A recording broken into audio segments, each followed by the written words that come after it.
Hey YouTube, I'm here with Lightworkers613 and the lovely Flavia and channel Annie Rios. And we're just setting up real quick, surprise. We weren't going to share this slide today and then I went, I wonder if we should. So there you are.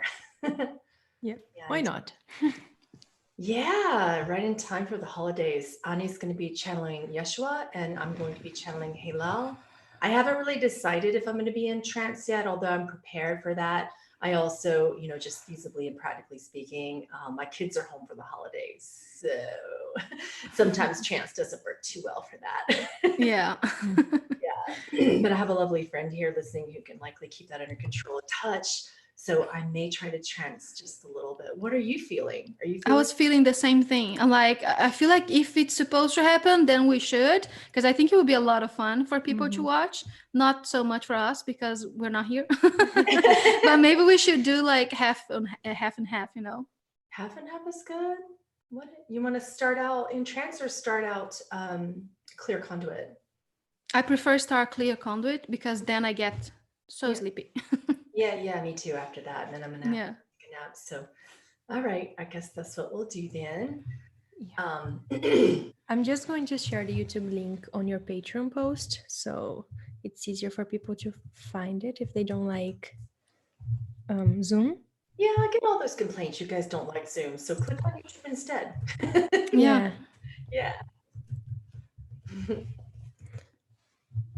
And Annie, I'll leave it up to you. If you want to bring people on screen today, we can do that. Okay. Yeah, that's also a lot of fun. And Flavia, I'm going to make you host now. Okay. I just forgot I'm not on my computer. Oh. Because I have it all logged in. Yeah. Maybe I'll just share in the comments. Yeah. No, you can do what you want because I just made you host. So no, on Patreon, because on Annie's computer is just the Lightworkers Patreon. Yeah. She's just sharing the link. If you're just joining, we're just getting ourselves together a little bit technologically and we're preparing. I'm here with Annie Rios from Lightworkers613 and Flavia. So we're getting ready to channel Yeshua and Heylal. So we thought that would be a good thing to offer, so much flip side of each coin of Christ consciousness. Yeah. All representing light and Yeshua representing light and Heylal representing sound and void. So there's just, oneness and creativity. Each of them represent that for us. Heylal being the more creative version of that.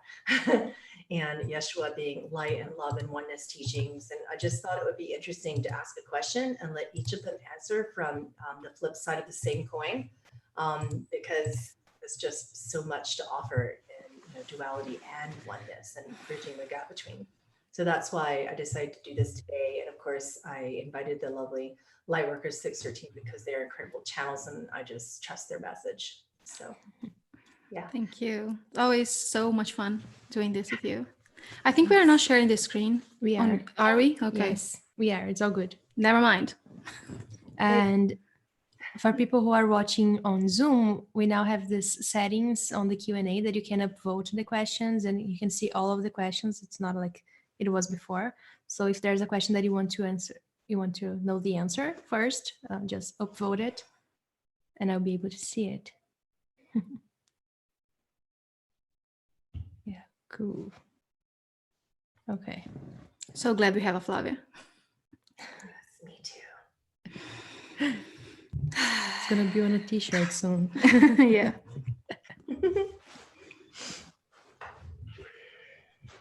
We are all set here. Everything's shared. Okay, I'm set too. We can start answering questions whenever you guys want. Okay.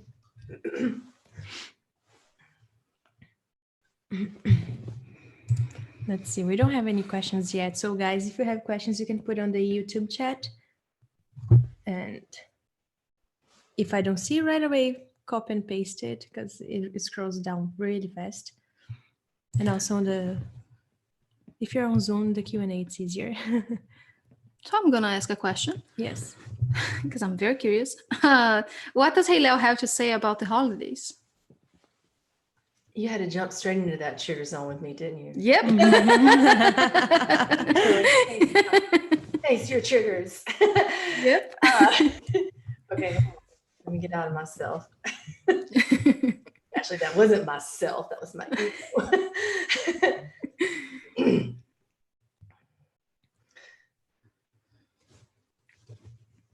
So I'm going to relate this to a similar message that he was sharing with me this morning that I actually posted on my Patreon page about meditation. And, because I love to meditate, but I find that in the majority of my practices these days, because I've spent years and years coming into myself with meditation, my primary practice is to be in this quiet space, and my teachings don't allow that, right? I'm literally talking all day long. So sometimes in between that, my loved ones are like, are you okay? What are you thinking? What are you feeling? And I'm like, nothing. Just chilling. So what if Christmas had the same concept, that as opposed to all the frills and bells and whistles and, ideas and concepts, Christmas can be conditioned, is what he says, just like meditation can be. And he compared it with me this morning when I was in my morning meditations. He said, Christmas has an anticipatory factor that's very conditioned. So you're not celebrating, you're anticipating. So what if when you're meditating, you learn to sit in silence and peace without expectations and reward, and you are not in anticipation, then you're in meditation. So Christmas is the same concept. If you can be in the peace and the connection, the unity, the love, without all the anticipation of the reward of what you think it should be based upon societal conditioning, then it can be a beautiful celebration. But Christmas should be a celebration, not a reward, just like meditation should be celebration exactly for how it is, not anticipatory based upon the conflict that is created in the ego when we're meditating to perceive or receive reward. You see what I mean? So at Christmas, there's oftentimes where you're perceiving or expecting to receive reward. And we do that in all aspects. It's not just what gifts we're going to receive. It could be this year for Christmas is, this person going to replenish a connection with me? Is it going to be safe to connect with that person? Is it going to be volatile? Is it going to be this? That is anticipatory. So what if our reward is the celebration of all relationships within ourselves, within and without, all relationships? What if all of that is connection for the sake of connecting, and that in and of itself is the reward of Christmas? Connection is the reward. Meditation should be the same. So I didn't expect him to come across and compare meditation with Christmas, but he did, simply to trigger me. Of course. I love the answer. Yes, I love it. And I had an experience with that just yesterday, that I sat down to meditate. It's not something that I do as often as I used to. It's because I just go directly into trance, So it's more of a bilocation for me sometimes than just meditating. And as I was traveling and going places, Isis told me to stop expecting and just receive whatever it is that is receiving. And if it's nothing, just let it be nothing. So it's very interesting that he just said the same thing to you this morning. So cool.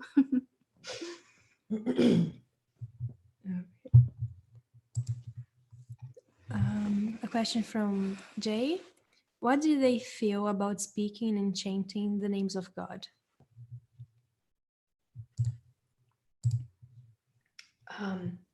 What I'm getting from Heylal is the same concept can be taught.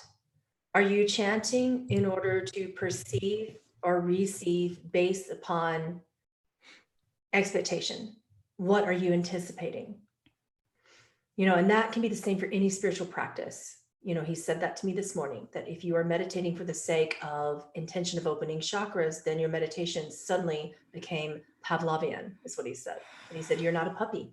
You don't have to jump up and receive the reward of an open third eye. He was really clear. Stop looking for your Kundalini to rise. He said, leave your Kundalini alone. And he went like this with his hand. Leave the Kundalini alone. Stop trying to open an eye that you are not even aware of what it is. pay attention to what you are and who you are.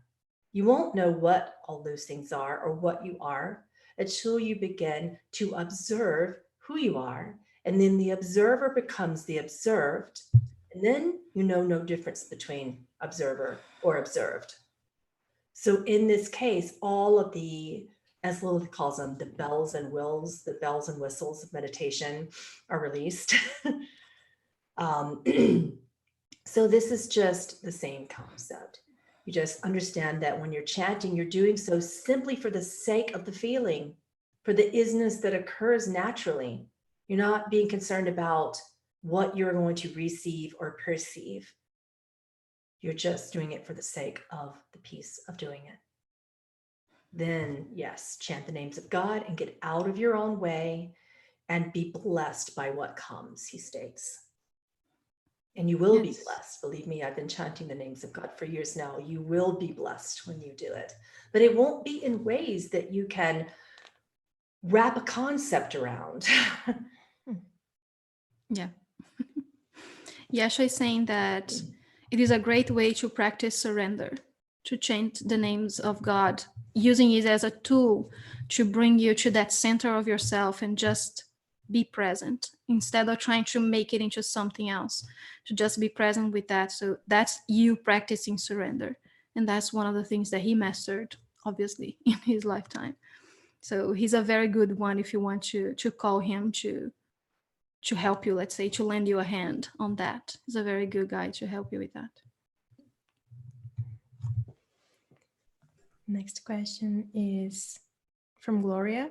She says, I get triggered when others expect something from me. It irritates me to the point that I will rebel. Can you please help me move past this? Original question again, please. Mm-hmm. I will read it again. I get triggered when others expect something from me. It irritates me to the point that I will rebel. Can you help me move past this?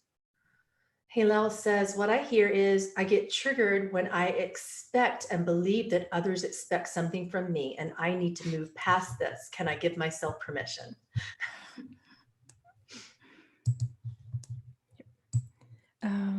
You notice how he didn't really answer your question, but he told you what the opportunity for expansion is. This is how Heylal works. This is not another person's problem. This is your opportunity to expand within. They may or may not be expecting something, he states, and it is not your business to find out. So again, with the 3 types of business that they teach about, your business, another person's business, God's business. Which creative business does this lie? You just made it your own business when it never was. That is where the suffering lies. I feel like I'm about to need a tissue. Yeah, my whole inside is like vibrating. Me too. I'm like, I'm either gonna cry or vomit. I'm not sure which. Let's cry then. Please cry. That really is me. You're public on YouTube. It's gonna be a meme. Vomiting would be a bad idea, so I'll take the crying. Yeah, exactly. Next question from Robert.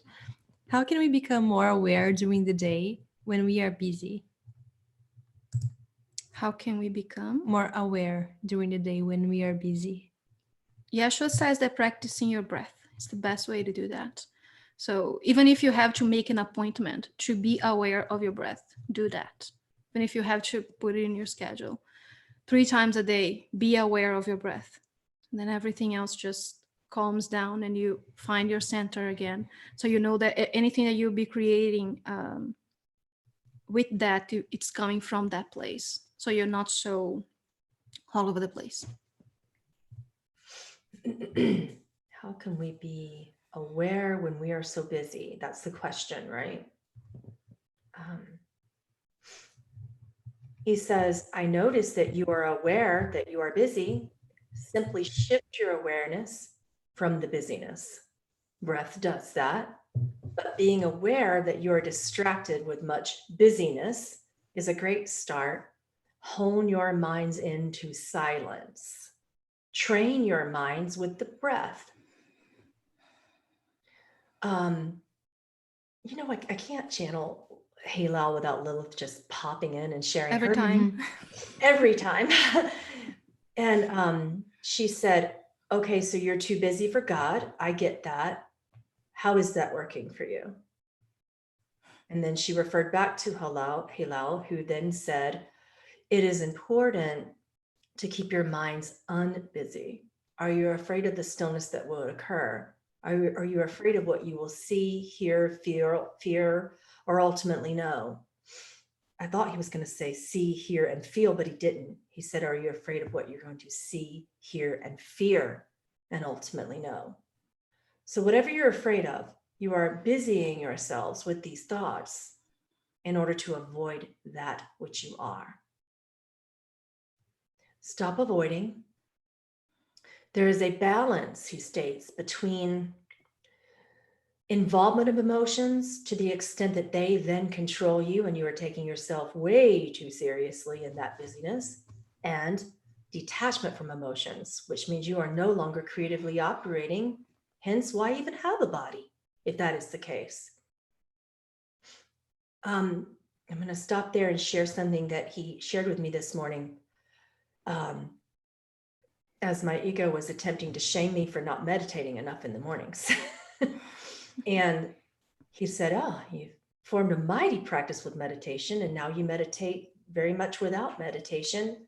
You do so in your silence, when your mind completely stops, but your body is still busy. And that is meditating without meditating.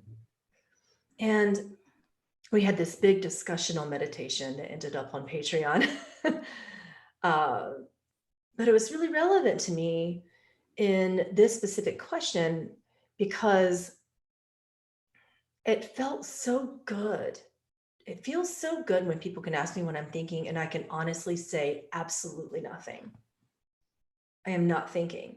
And then simultaneously the balance between when I choose to think and I am discerning my thought and choosing it, discerning what feelings arise creatively therefrom and choosing it, discerning the sacred word that is created therefrom, and then speaking it and sharing it and serving with it via my karmic action. So the 4 laws of karma, when you are aware of your thought and how that turns into your emotion and how you choose that, and that turns into your sacred word, which you then share, which then turns into the service of action, the compassionate action in which you are serving to this world and to yourselves. That balance between this involvement and between this silence and stillness and meditation is going to be so important when you're discussing if your thoughts are too busy or not, if you're meditating enough or not, if you are, it's the same egoic concept of the ego saying, my meditation isn't enough, my relationship isn't enough, my job isn't enough. All that you're saying is, I am not enough. What if we can release that concept today? And that is the ultimate Christmas presents. That's a play on words he's using. Presence, PRESENCE. Lovely. Do you want to link it? No, I'm shaking because there's a lot of energy. Yeah. I'm shaking instead of crying or throwing up, as Pamela said. Don't mind me. My nose is running a lot too.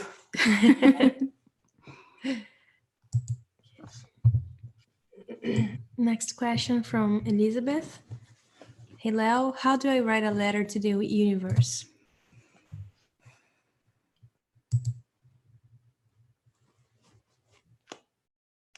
Why are you attempting to step forth and forward? Be present in the thought. Why do you have a wish to write? Writing is word. It is step 3. Think. God thinks, God feels, then God speaks and writes. Writing is step 3. Do not advance beyond yourself from where you are currently. This is important in, this is a concept that he taught me called, what she's speaking of, guys, is called the Letter to the Universe, which is a huge set of alchemy teachings that I share with my private mentorship students and on Patreon. And we write in order to manifest. It's a manifestation tool. But we need to think from the mind of God, which lies within the heart space, and then feel into that. And then and only then can we grasp our truest intention. Because oneness cannot become creatively effective until we can discern God's wisdom in thought, and then feel God's wisdom in the presence within our hearts before we speak or write. So it's just garner those ultimate stages first, master those ultimate stages before you pick up a pen. I personally say that in very personal experience with writing many letters to the universe before I perfected it, and only having recently perfected it at that in one area of my life at least. But there are various ways that you can write letters. It's not just about manifesting, love, which I've taught how to do. It's anything. You can manifest anything if you're true in the mind of God in your heart, and if you are feeling from that space and speaking from that space and then acting from that space. But don't get ahead of yourselves in that writing. You will get what you wish for, he states, and be careful what you wish for. Mm-hmm. Yeah, and I think it's very important not to hold expectations, because the mind of God, he doesn't think about outcomes. He thinks about the now. So I think that that's what gets in the way of us thinking and feeling and then putting it out, because we have a certain expectation of something, very specific. And then it feels like we cannot make it. So I think that the more that we let go of that, the easier it is to just embrace whatever comes. The person who asked is a very powerful manifester. So she gets what she asked for. Yep. So then there's that point, in that particular practice letter to the universe that we teach. You're going to get what you asked for. Then what? Are you prepared for that? Yep. My throat is making noises. Next question. Maybe What? because you should speak.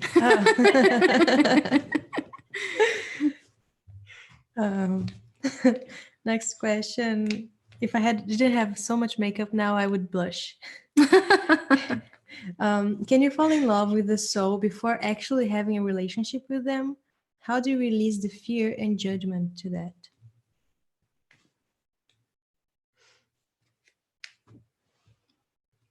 Yeshua is saying that yes, you do.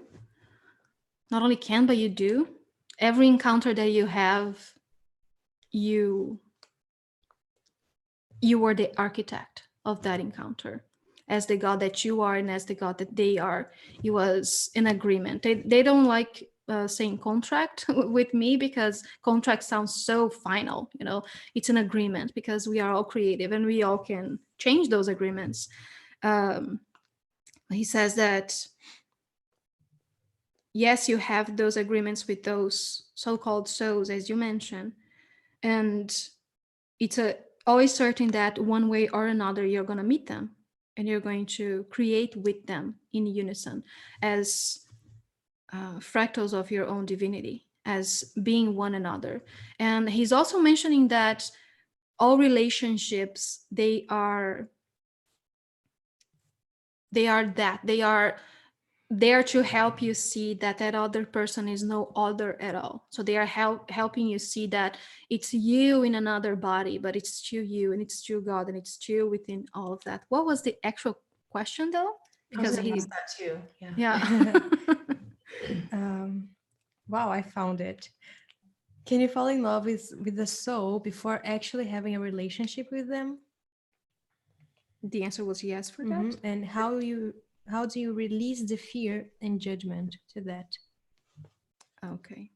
He's using the word trust, and trusting your plan, as he mentioned, trusting your you being the architect of your dream and all of your experiences, trusting that.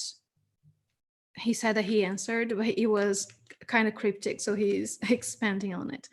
That knowing that you had this plan, we'll say, and it's not only one plan, it's 1,000 plans and 1,000 possibilities and so many things that will align you to find that soul. But he's saying that if you feel that you know them, they will show up one way or another to you. So it's a matter of letting go of the resistance that is pulling you towards that, and also all of that expectation as if you feel them. He's saying, so keep feeling them, stop trying to envision them, stop trying to give them a face or anything at all. Just feel them, and you start feeling them in not only one soul but 1,000 souls, and then you will find that which matches you in your current reality in the now the best, because you're not holding any expectations, and you're not resisting the God that all of you are. So he's saying that yes, there is this one soul, but what is a soul, and what is spirit, and what is everything, so you will find that in so many ways, in so many people, and all across your dream you will be finding that.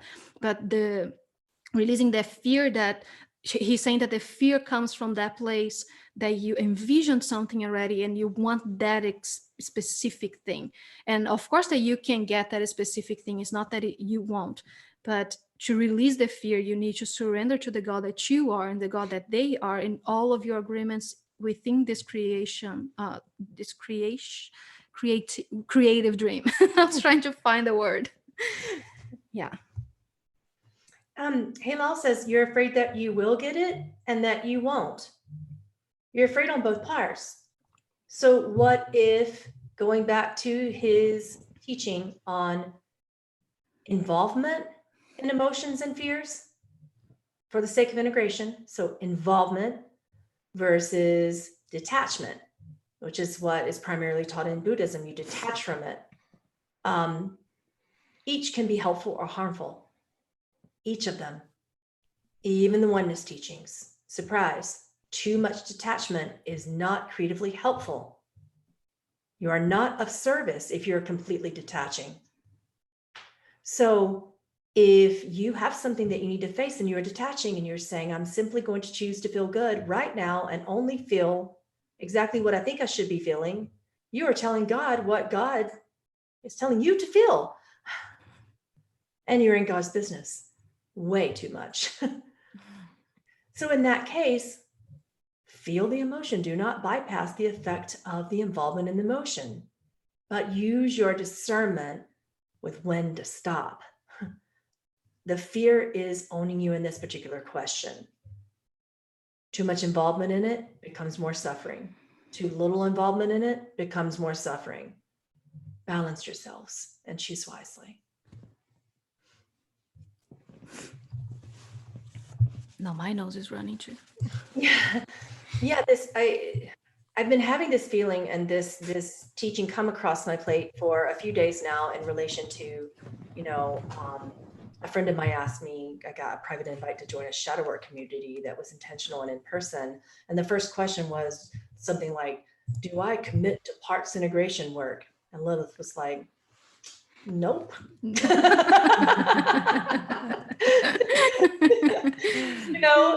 Yeshua was like, why not? I was like, wait a minute, guys, what's the, come on.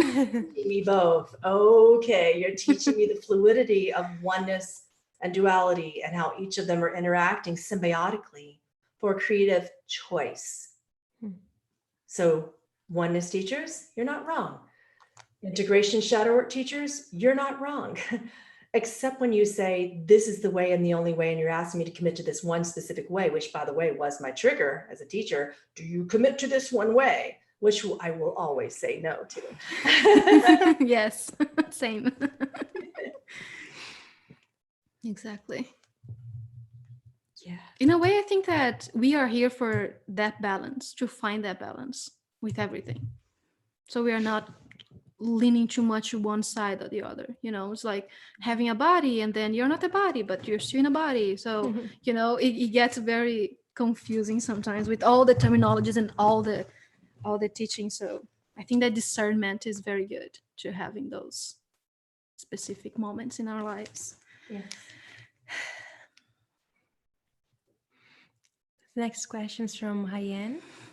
She says, in one of Heylal's channelings published as a blog, he says that I do not love you or hate you. I'm not apathetic. I'm ethical. I respect you. Why did I get triggered by this? I feel like there was a language barrier a little bit because I didn't quite hear what you said, the second part of his statement. I just write them down. I don't always remember them. So I do not love you or hate you. I'm not apathetic. I'm ethical. And I'm not, can you spell that word? I am not what? Empathetic? Apathetic. Oh, Apathetic. pathetic. Why am I was putting, Like apathy. Okay. Yeah, apathy. yeah. Yeah. I'm not ethical. apathetic. I'm ethical. I was putting those two words together. And then what? I respect you. Okay. Why did I get so triggered by this? Because he says, because I was pointing out the obvious state of oneness versus duality on your planet, and it made you feel within your unique triggers that you had to choose. The choice was meant to feel empowering. I am not pushing you towards my version of love, but I am not apathetic. I empathize with your plight. I am a discerning intellectual being that teaches you from the thoughts of God within you. Thought precedes feeling. You simply received and perceived in a way that was a misunderstanding. You deviated from God in that moment. You deviated from oneness. When one deviates from oneness so strictly and so simply forgive that thought. And this applies to every deviation from oneness. I forgive the fact that I deviated from oneness in that thought. It is as simple as that.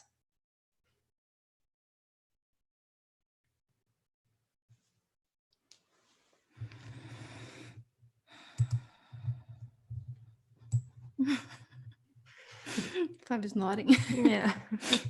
It's easy to misperceive because we're taught one or the other if you think about it in conditions, he states. So in conditioned society, you're taught that you have to choose. You know, I remember as a little child, I used to do this kind of thing. You know, I was a very multi-talented person. So I would come home with a reward in music, or I would come home with a reward in physical education. And I would get all sad and I'd be like, no, I'm no longer going to be as good as this because I'm better at that. And I can't do both. And I remember my mom looking at me going, who told you you had to choose? You don't have to choose between oneness, which isn't a concept, it's a truth, and dualistic teachings, which are based upon concepts, but they are helpful concepts. You don't have to choose. Spirituality isn't a one-way thing. It is a creative experience until it no longer is. Love that. Yeah. Don't limit yourself. Yeah. By choosing only one thing. Next question from Karen. Can Heylal or Yeshua tell us how human consciousness has been impacted with the solar eclipse earlier today, as well as other solar energies coming to Earth and its inhabitants in December? Not unless you simplify that question. Yeah, I was all over the place too. Okay, how is the human consciousness impacted by the solar energies that came in December?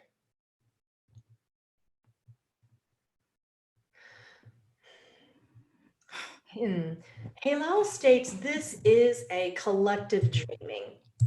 You have dreamed of a theory, and you've created a lot of magic from this theory that you can begin something and rebirth something, and that the energies are nigh for such. You're powerful creators, and now it is. And this is the same every solstice.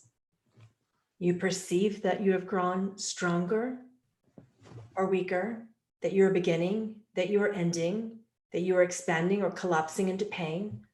And every year you make it a little different and a little more creatively magical. You get to decide what rebirthing, what ending, what beginning occurs in solstice this year and every year. If you wish for it to be different, now is the time to make it so, because you are collectively dreaming as such. And these are powerful collective dreams. And if you choose not to dream, for that in your creative expansion is also clear. This channel chooses not to dream in such a specific way.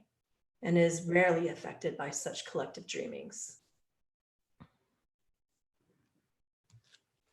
Yes, Yeshua was saying basically the same thing, and he was mentioning that you can create whatever it is that you want to create. It will affect you how you want it to affect you. And if you want to choose to use that as a tool to manifest, to do whatever it is that you want to do within your creative dream, you can use that collective belief in your favor instead of not. So let's say that all of the energy putting that same thing with Christmas, all of the energy putting that, and everyone thinking about the same thing, you can use that energy in your favor, with your practice and whatever that is for you.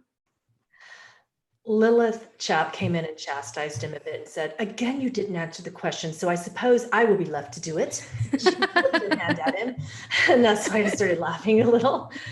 He said, this year specifically, humanity has chosen that they are magical, that they are unique, that they are empowered, divine feminine rising beings. And this is what solstice is about this time. Thank you, Lilith. I thought that Dolores Cannon was going to show up with her usual answer to that. Now you say her name, you know what it does. Enter the cave behind the waterfall. Okay.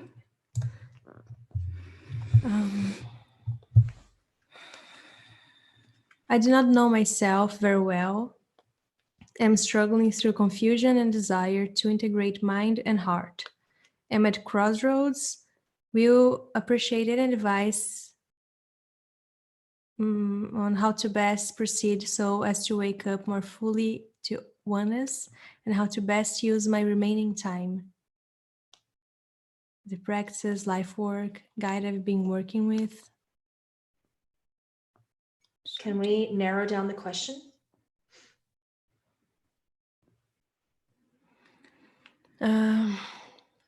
I would appreciate any advice on how to best proceed so as to wake up more fully to oneness.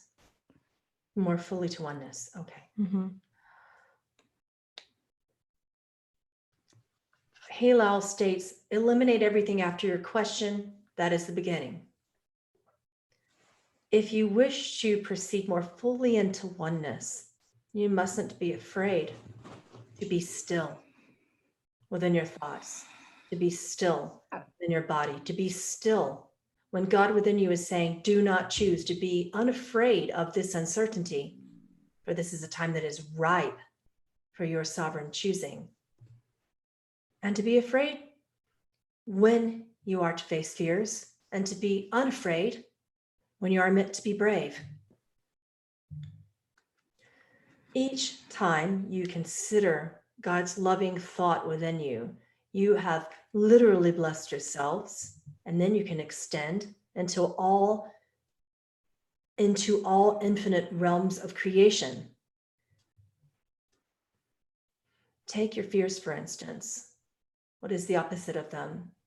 Bless yourself with its opposite, which will be the most loving thought, the most loving emotion, the most powerful blessing, and simultaneously extend such blessing into all infinite realms of creation. If you do not know, or if you cannot perceive how to bless yourself, if you feel invaluable and unworthy and insignificant of such blessing, bless others until you do feel worthy of such reception. And it begins here, your journey. This is very specific advice for a reason, to give you something to be, not something to do. This is not practical advice because oneness isn't that path. Release the doing, step into the being, and bless. If you cannot receive a blessing, give it until you can. And then the next step will be the receiving of such blessing. This is your first step into oneness. And if it is done purely, simply, and completely, it is the only step you will ever need.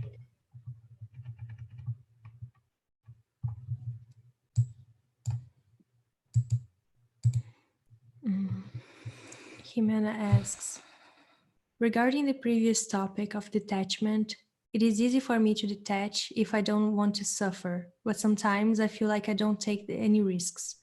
Can you expand on how to experience emotions more fully and not be afraid?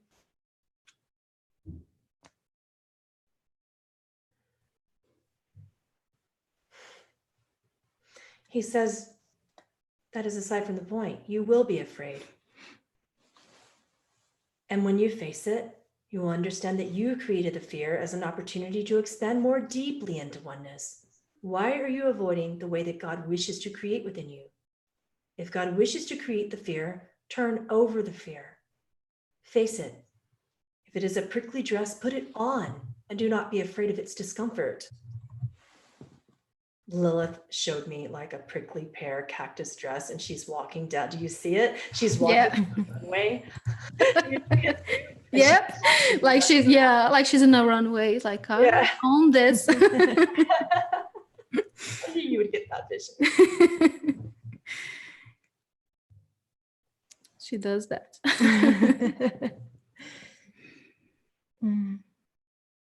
A question from Dave. How can I open the third eye? Dodging triggers. Our faces both did that at the same time. Oh God. This question kept in my eyesight. I was like, okay, I'm going to ask it.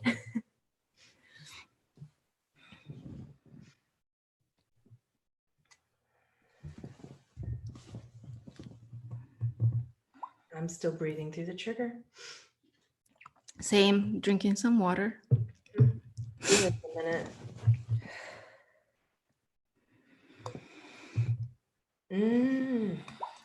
Okay. It switched a little. I felt you go into Lilith and Heylal. Yeah. And I just went into Yeshua. Yep. And he says, you have created an identification creatively, and it has become within your assignment, and your will has been joined with collective mind, collective ego mind of what is dreamt and what is assumed as needed. This is not a negative or positive dream. It can be helpful, it can be unhelpful. How about when your will creatively is joined with the higher will, the divine will of God's? How about when you decide to practice only that which reflects self-love and the perfection of all that already is within you and without? How about when you decide to see only the good, to see only the holy, to see only the beautiful in yourself? How about when you decide and intend within your practice of opening this chakra to see only the good, only the holy, only the beautiful in everything and everyone around you, which creates the cessation of all judgments? What would your sight be like then?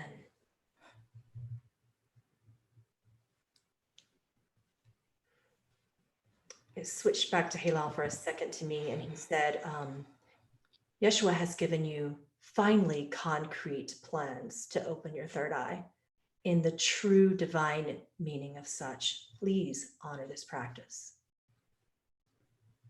Yes, and Lilith is talking here. She's saying that she has a few inquiries for you. She works a lot like that, through me at least. She'll give you something to extract it from yourself. She said that first, why do you want to open your third eye? And second, just ask yourself, like honestly ask yourself that. And then why is it that you don't think that your third eye is open? And what is in your way? And where is the belief that it's not there already? And then reflecting back to what Yeshua said, it is looking through the eyes of love, looking through the eyes of God. What is it in your reality that you are not looking through the eyes of love? She gave you those inquiries to aid in your practice, that Yeshua said. What she is reminding me of is true Eastern practices of the Anja, which is the third eye chakra, is not actually about sight. It's about access to power. So there's a bit of an interesting perception between Eastern and Western practices of what that even means to open the third eye. Yep. So in the East, you won't see it taught that way about the third eye, the Anja meaning sight at all. It's just not in their practice. So I find that just uniquely an interesting thing for Lilith to point out for you right now, is that it's only in Western practices. Not that it's bad, it's just different, she states, just a different observation of the same thing. So what they're trying to do is to bring you to a non-creative place of what that actually could mean in oneness. When you see only the good, see only the holy, see only the beautiful, then you are seeing through the mind and the eyes and the heart of God. So this isn't just about the Western practices of what we collectively think we need to do in a spiritual practice of opening the third eye, which is often taught that we should focus here on the violet flame, that we should use certain symbologies. Not that those practices are good or bad, but we are playing around with a bit of a Pandora's box, Lilith states. I was a top-down learner because I awakened very fast, perhaps too fast as a young child at age 5. I am a bottom-up teacher for reasons of emotional safety, for reasons of physical safety as well, for reasons of deeper God-mind understanding, God-heart mastery, the foresight. Yeah. Because how could we begin to see things to which we have no human reference point and expect that that should be the basis of any practice? Most likely you're going to get scared. It happens. Mm-hmm. Yeah. You see it too, don't you, as a teacher? Yeah, Yeah. a lot, all the time. Yeah. So Yeshua added 2 more inquiries within all that, which was, what does it mean to you to open the third eye, to see through the God, through God's eyes, and what does it mean to God within you? Mm-hmm. So he used that. He's saying it's gonna help. Mm-hmm. Next question is, what are their thoughts on grounding?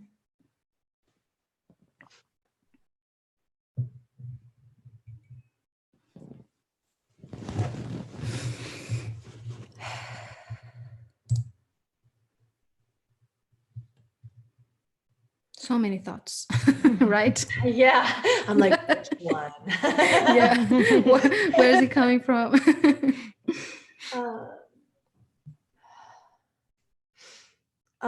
Lilith is probably best to answer this, actually, because Heylal just falls into a silence and he says, you have deviated so far creatively from original oneness teachings in these ideologies that he simply just would not answer. He said that's quite frankly a deviation from simply being the love that you already are. Yeah. So Lilith says, in your creative dreaming, you have utilized the terminology grounded or ungrounded simply as a way of stating that you are connected and relating to your oneness, or you are not. You are connected and relating safely to your body and your mind, or your mind is utterly insane and spiraling out of control, and then you call it ungrounded, and I call it insane. So I would prefer to use Heylal's original terms, sane or insane, connected to oneness and aware of that which you are, realizing that which you are, or deviating from oneness, harshly, safely, or unsafely. If you're deviating from oneness, is it safe or unsafe for you? Can you be in oneness and create simultaneously? If so, you are grounded. If you cannot, you're insane. And we do not mean this with any negative judgment, but it is a progressive judgment to cause you to realize with great God mind discernment that you have deviated from oneness creatively, and you perceive it as being jittery in the body. You perceive it as being the thoughts running amok. You perceive it in many ways because the body is a temperature gauge, a measuring device for when you're in oneness and when you aren't. And you can be aware of when you are and when you aren't. But I cannot offer up a lightning rod for you. This isn't about which meditation pillow you buy or the LuLaRoe pants that you wear, she states. Oh, my pants. I like those pants. I knew I should have gone into trance today. Right? Pants, man. So, and there's and I beg to differ, like between LuLaRoe and Lululemon. I haven't worn Lululemon, but I can say the mom pants are amazingly grounding. I should get some. So back to deviations. If you're afraid perpetually of feeling the body as opposed to understanding and perceiving that the body is just a temperature gauge, it's just a measuring device. It's telling you when you feel sane and when you don't, when you feel connected and sane and when you feel disconnected and deviated and afraid. And you call it grounded or ungrounded.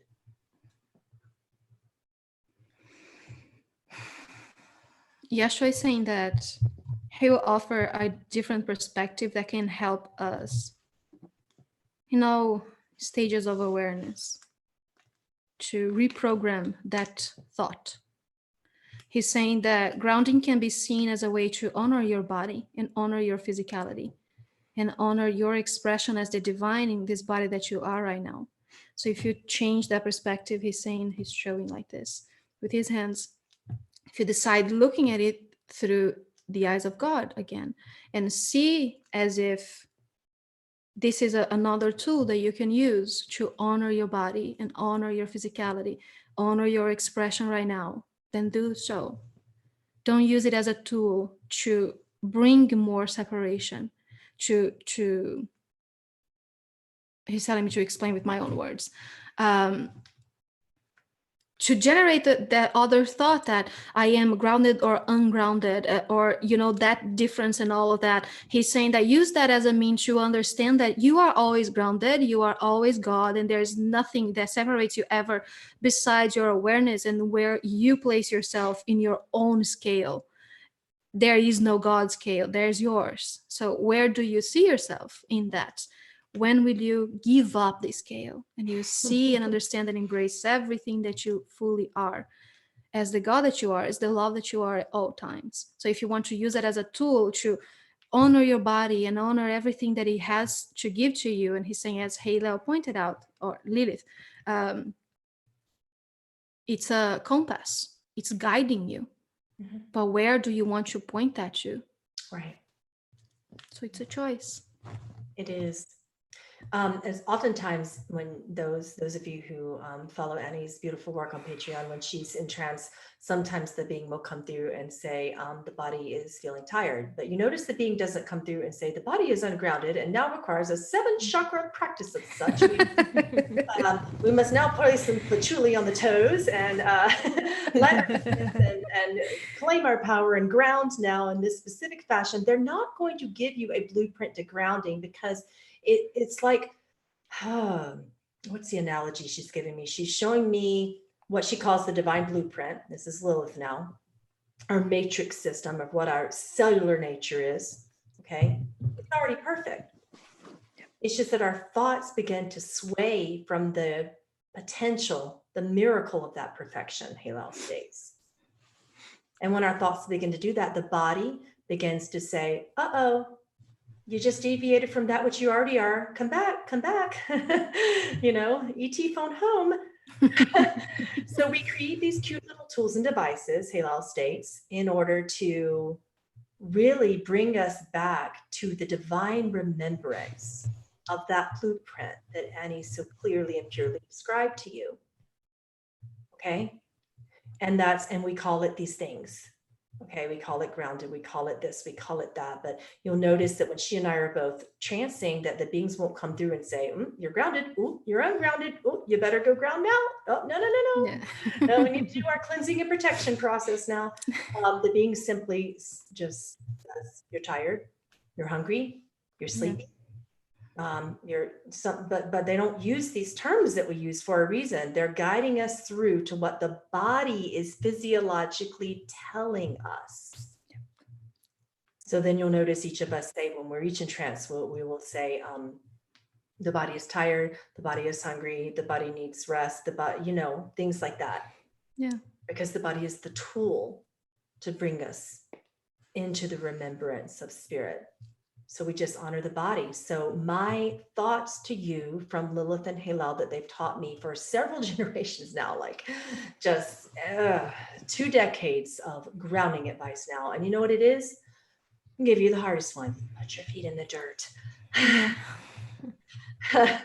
I'm going to give you another hard one. Drink some water. Mm-hmm. I'm not patronizing. This is straight up alchemical advice.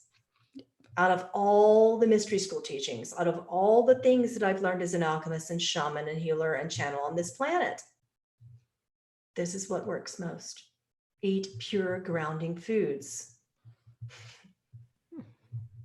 Exactly. Yeshua says that to all of my students too.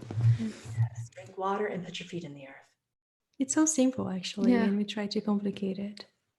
Turn off the computer. Recent advice, by the way. Yeah. The phone over there. I'm like, Yeah, I received this advice a lot.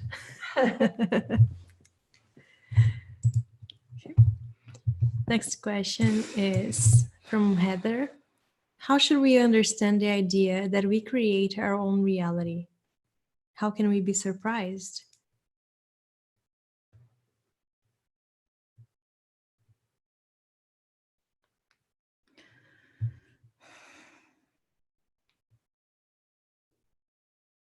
Yeshua is saying that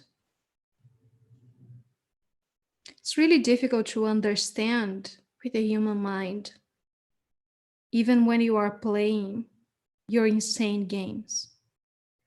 So he's saying that that's the first statement. Let me read again the question. How should we understand the idea that we create our own reality? I'm having a really hard time understanding the question, and they do that to me sometimes. Do you want me to continue the rest the that other. you wrote? Okay. I have truly believed that, say, a particular treatment would work, then it didn't. Why doesn't believing in something make it into reality? Okay, he's saying that it's not a matter of the mind, it's a matter of the heart. You cannot create without your heart. You need to feel and embrace and become. It's not thinking. So he's saying that in our creative dream right now, that's where we are. It is putting yourself there, but not with your thoughts and not with that visualization. That can be a tool also, but the most important thing for you to create something and to fully believe it, he's saying, as you say, quote unquote, believe, is feel into it. So if you don't feel that it's true, then it won't become true through your eyes. If it makes sense, because I totally, It does. That's exactly what I was hearing from him too. He said, there's too much thought placed into this question even. It's the first thing he said to me when you were rereading it. He said she can't grasp it because she doesn't believe that she needs to understand in order to create. They're talking about you, Annie, not the question. Annie doesn't put forth thought into creation. She feels into creation with a trust. So start there. Heylal says you can't create something non-fear-based. You can create plenty of fear-based things from not trusting, but you can't create a non-fear-based loving situation while not trusting. So your barometer, your measurement device that you call the body, is straight up telling you don't trust something, and then you're taking a treatment anyway. Why are you doing that? It's something that, one of my family doctors told me as a child. He told me this story. if I would get a little bit worried about the body, I would come in and I'm like, it hurts when I do this or hurts when I do that. And he would just say, well, don't do that. Why are you doing that? Your blood pressure is good. All your tests are fine. Why are you doing this way, Yogi? Stop bending over backwards and complain that your back is hurting on you. Slower bending, whatever the case is. So I did that a lot as an actual example. Going to my chiropractor all the time, like, my ligaments, blah. And he's like, what kind of weird Ashtanga shit are you doing this month? And I'm like, oh, shoulder stand. He's like, oh, okay, get off of your head and then your neck won't hurt, no head. Exactly. So we mean that quite metaphorically as well. No headstands this month. That's not physical. They're telling you don't stand on your head to try to determine if you're going to trust a practice or not. If it's for you, you feel it. If it's not, practice or treatment or anything you want to create, if it's for you, you feel it and you feel a yes. If you feel a no, don't do it. If you feel I don't know, don't do it. I don't know means wait. Yeah. Wait until you feel, but don't misperceive the difference between feeling and thinking, between discernment and understanding. Understanding is from the mind and it is not required to create a divine reality. We do not stand under collective belief systems. We do not stand under anything. Do you see the difference now?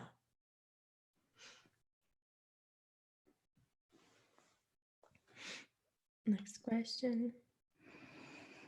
What is the best practice for connecting to our hearts? Breathing.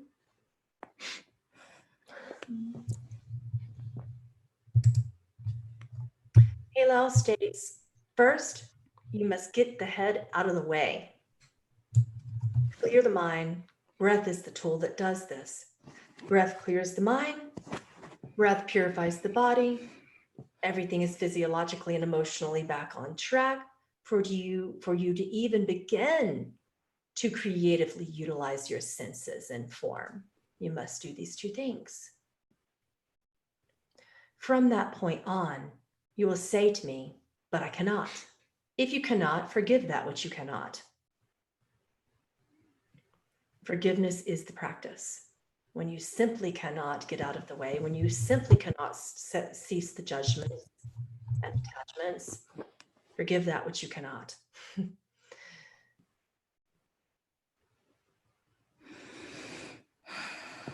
From that point, if you still cannot, then sound the voice of God purely through you.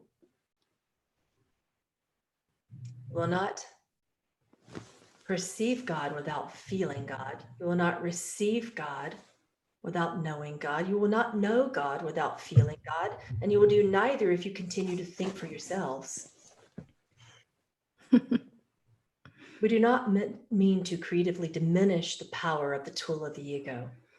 We simply wish for it to merge with the mind of God, which is within your very hearts. But if you cannot do something as simple as being aware that you breathe, this won't go far.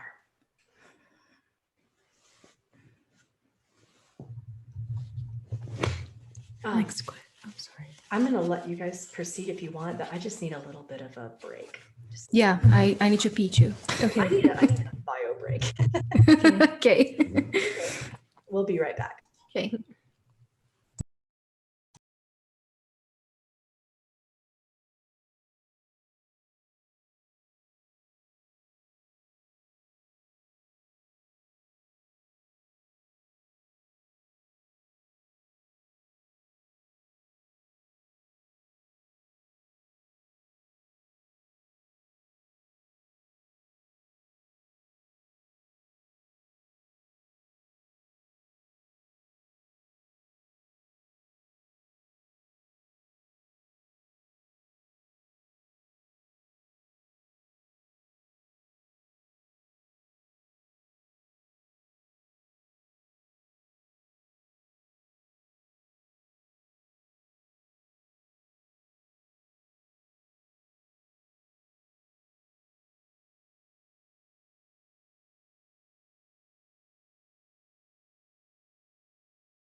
Okay, I'm back, and as soon as Lightworkers613 come back, we'll be ready to go. How are you guys doing?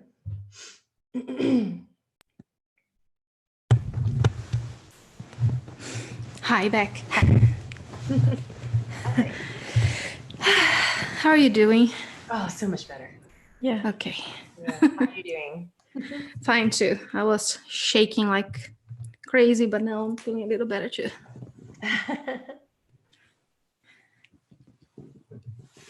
Okay. Not okay.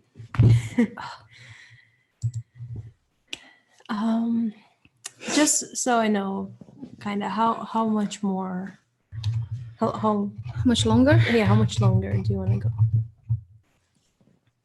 I'm good. Me too. Yeah. Your face, I was gonna say like 10 minutes. No. Oh, Okay. no, that's normally only if I have to pick up kids, but we're on holiday break. They seem Yeah. to be doing okay right now, but I'm gonna let her, if she interrupts me, I'll go when she does. Okay. So our next question is, in calling Yeshua as a guide in my meditation, I sometimes feel that I'm not worthy of Yeshua's attention with something so small as a meditation. Especially if I go off track, I feel apologetic to Yeshua for wasting his time or energy. I relate, first of all, because that was me before. I couldn't even look at him in his face. I would only see his feet. I couldn't allow myself to look him in his face. And he's saying that it has so much to do with not only your self-love and your self-worth, but the ways that we've been programmed by society and religion and throughout time. So when we choose this creative expression, it is to feel more empowered, even if it doesn't sound like it doesn't look like it, so you can bring yourself to that point where you feel more empowered. So because in truth, it doesn't matter if I tell you that he's very approachable and he would help you with anything at all. He likes playing games on the phone, he likes walking with you outside, he likes watching a movie, for him, whatever it is that you call him to do with you, he'll be happy to comply. But it's more of a self thing of you loving yourself enough to allow yourself to see that he's not different than you in any way, even though he accomplished so much as we perceive that he accomplished so much, and he was a demonstration. His whole experience as Yeshua was a demonstration for us, for so we could see that we are able to do everything that he did and not the other way around, not for him to be like God up there and you down here. So his whole motive was for us to believe that we could do all of that, and we still can. And we never stopped being able to do all of those things. But it's you and your awareness of yourself. So there are so many practices and so many things that you could do to just bring back that self-love and that self-worth, and seeing yourself. Another thing that you can ask him, and he's saying it's not something small at all. It is, he's saying, let me show you how I see you. Let me show you how I feel you. Let me show you how I love you. And look through my eyes and let me show you how I see everything else. And then you will start merging with his energy. The other thing he's mentioning is not expecting a version of him. Just let him come to you exactly as he is. And you will stop feeling so much of that separation that you created in your mind. Just let him come, whatever it is that he wants to come as. And sometimes he's kind of crazy. He'll come dressed as a drag queen, something you're not expecting to see actually looking like. It's like, I'm going crazy. That's not my thing, that can't be him. But just whatever it is that it comes, just accept it as being your truth, and he will meet you exactly where you are. Mm-hmm. There is nothing that he needs you to be, that he needs you to do to be there, face to face to him. It's just your own perception of yourself. It's not only your perception of him, or even not that at all. It's just your perception of you. So how do you choose to love yourself through that? And sometimes it's a process. So as Lilith and Isis, they say it all the time: choose a process, honor the process, and then be done with the process. It's very important, all of those aspects. So yeah, he's saying that he loves whatever it is that you want to call him to do. He's there for you, and he couldn't care less whatever it is that we call him to do with us.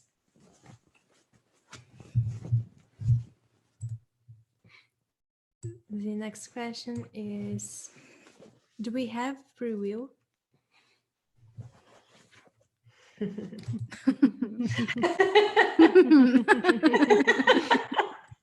just sticks out. Lilith and me just can't hush today. Yeah. And she says, of course. And then Heylal says, and how deeply do you want to divinely understand that free will is a dream and that divine will isn't?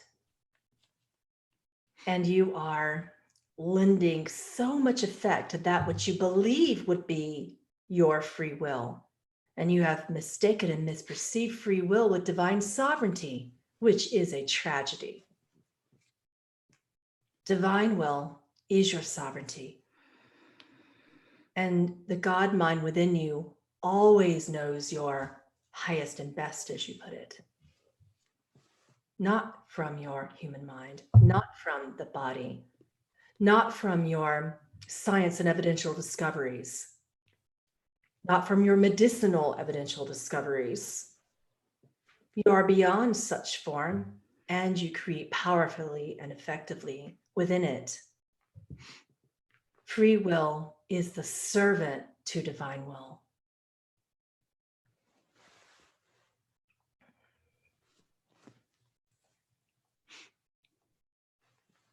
Juan asks, you talk about trust and flow. Can you give advice on how to do that?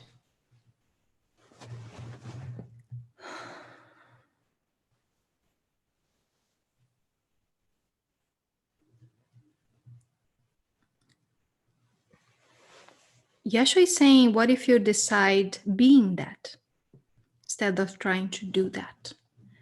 So embrace it in your heart, become that. Become is not even the best word. It's the best one that I can come up with right now with my vocabulary. It is that you are that. So what is in your way, in your perception, in your creative dream that is in your way, that is stopping you from being that?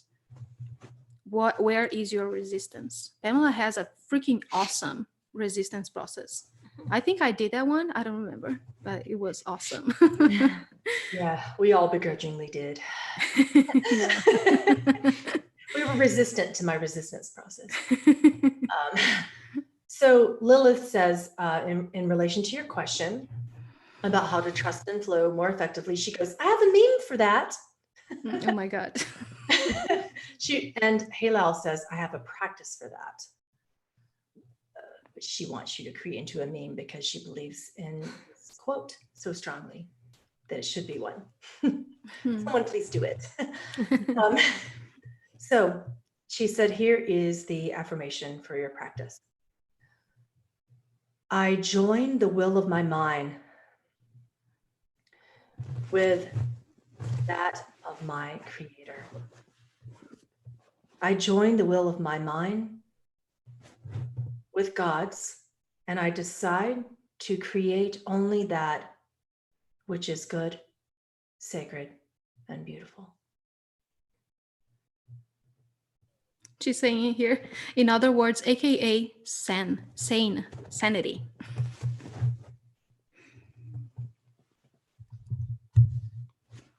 The reason for this practice, and when you use affirmations in this way, you are reprogramming your neurotransmitters in your brain from the continual attachment to fear of doing a practice wrong.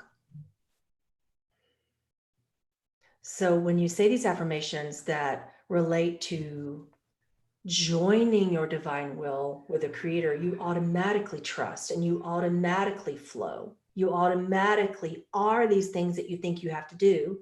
So she's giving you something to do, which is to say, to deprogram from insanity and to reprogram to the good, the holy, the beautiful, which by the way is the sane. And then you will automatically be trusting and flowing. Heylal says humans perpetually misunderstand being and replace it with doing. And since you insist upon this, There is your practice. And he held out his hand like a platter. Practice here. There you go. I love how practical she is to work with. When she started saying it, I joined the wheel of my mind. I heard Pamela's voice changing, and it was like a complete different voice. And as I only noticed my reaction, it didn't react. I was like, okay, it was only me. Yeah, and I My felt God, like it's in my mind. I felt this strong wind in my body. I'm like, wow, like epic movie scene, you know. Now she's showing me like you are Pocahontas and singing with the colors of the wind, and your hair is flowing. That's a good visual. Oh God. Next question from Elizabeth: how to bless ourselves? So I have a non-channeling instruction for you. I was recently, I had a teacher for 7 months. His name is Matt Kahn. And recently I went to go check up, just last night on what he's doing for Christmas. And he had on a beautiful, ugly Christmas sweater. Like, hey, I didn't call it ugly. That's not my judgment. That's the manufacturer's judgment when they call it ugly sweater. But aside from the point, he was talking about return to our remembrance of our divinity and divine remembrance, and how to be that, not how to do that. And it's just this whole point of thinking that we're different than that, like perpetually deviating when there was no practice to such. He said, what if you don't really need to go into some, emotionally integrative situation and beat yourself up with emotions? You just simply need to proclaim the love that you already are. So he went through this massive list of proclamations. In one of the videos I was listening to, I think it was his 2018 Hay House live Facebook event, where he was going through these proclamations, and they were very good.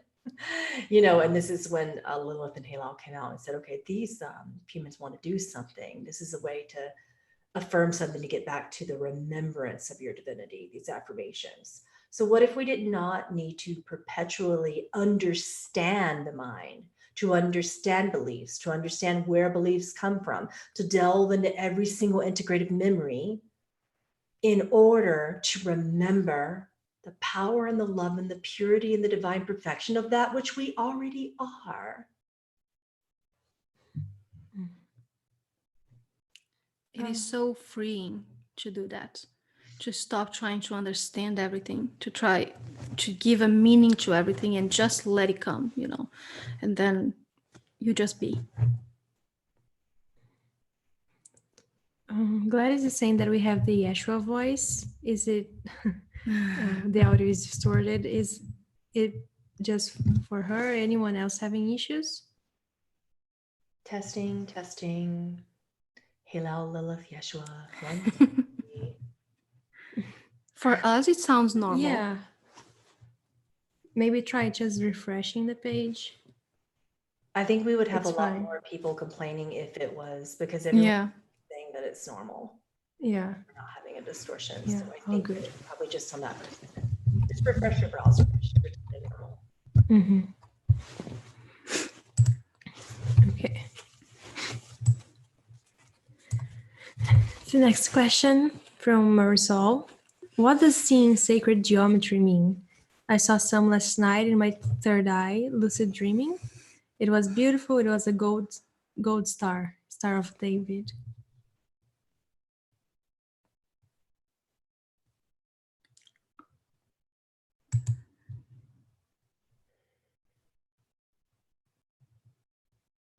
Can you read it again? Yes. What does seeing sacred geometry mean? She was seeing the Star of David, she said. Mm-hmm.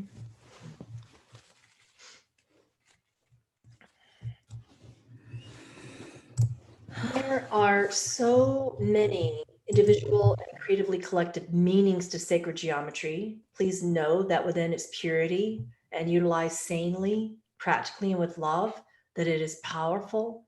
It is a tool that simply reminds you at the cellular level, and they don't just mean physiological cellular level, at the etheric cellular level, but then all the universes within universes of your cells, your brain, your body, the heart of God within your very essence, is remembered by seeing and connecting to that which you do not even need to understand. Therefore, to ask for mind understanding of such symbology defeats the purpose of the divine remembering, upon which knowledge is not a necessity. So can we get past the need to understand, meaning you're in a creative environment? It will mean whatever it means, and you will discern that along the way. But what does it feel? When you see it, what does it invoke in your heart? What then occurs in your breath? What then occurs in the body? What then may naturally occur or not in the mind? I could give you meanings, and I could give you charts, and I could give you tools and definitions, and it will kill your wonder, and I will stab it in the head. Why would I do such a thing to your power?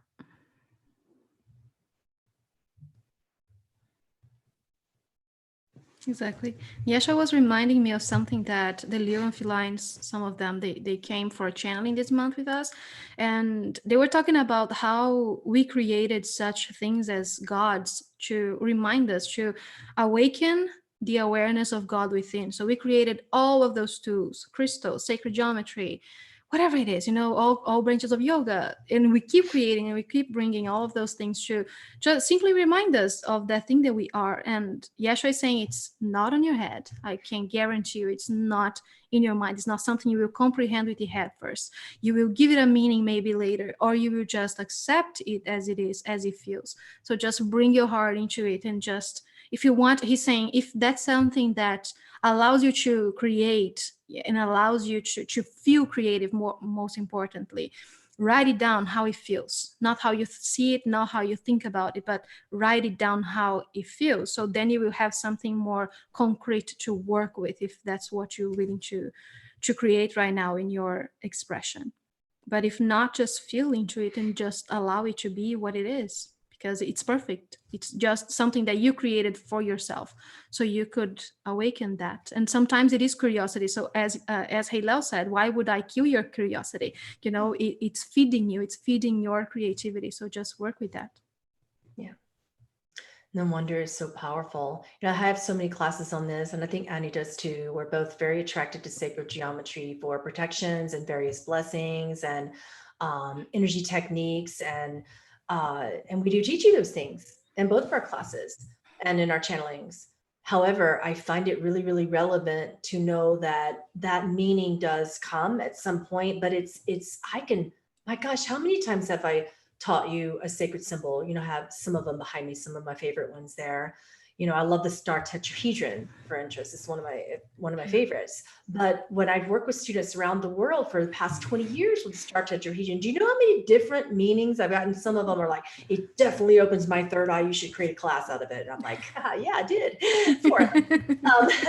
And then somebody will come forth. You guys remember those classes, Journey Through the Akash and the All-Seeing Eye, that are still on my site today. And people would come on screen, and one person would be like, why would I use the star tetrahedron, to open the third eye? It actually opens my heart instead. I'm like, because you're a unique, sovereign, creative being having a unique, sovereign, creative experience. And they're like, oh, so I can use it for different things? But it's not meant to be used that way. How many times have you heard that in alchemy? It's not meant to be used that way. Yes. It's just like, what?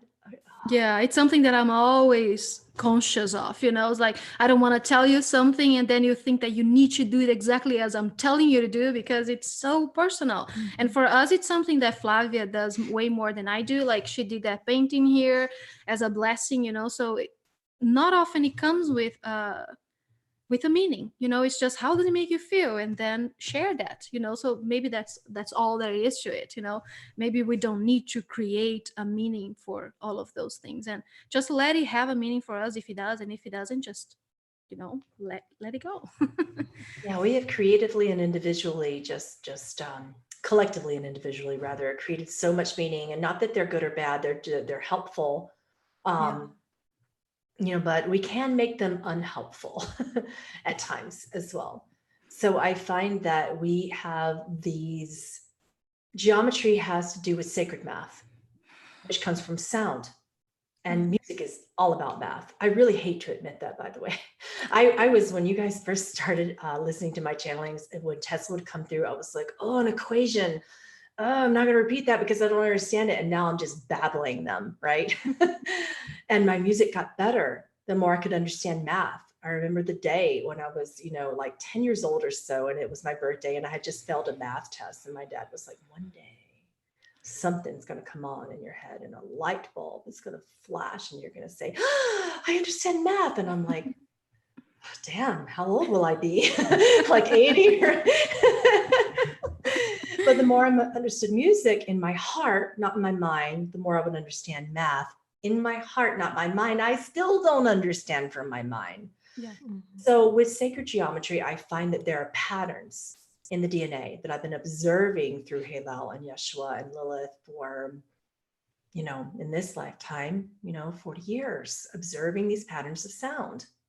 So when sound happens, your breath calms, your blood pressure lowers, and so many powerful things happen. Your head clears, your emotions naturally integrate without you having to beat them up with shadow work, okay? So many things happen with these divine sound currents that are wrapped up into the visual of the sacred geometry. They go hand in hand. What you see is what you're hearing. And what you're hearing is what you're feeling.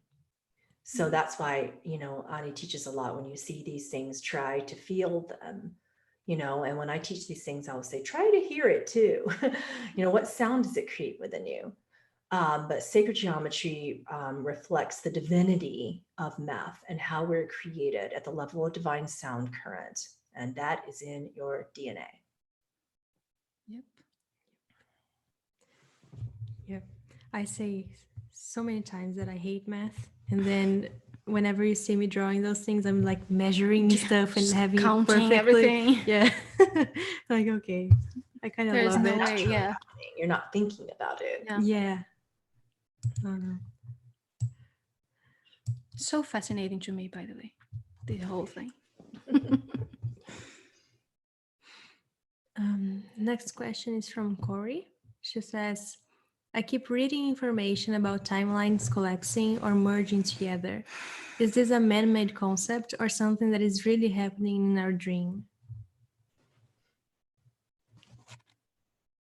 A man-made concept or something that is really happening in our dream? It's the same thing, right? Same difference. Whatever is happening within the dream, that's man-made.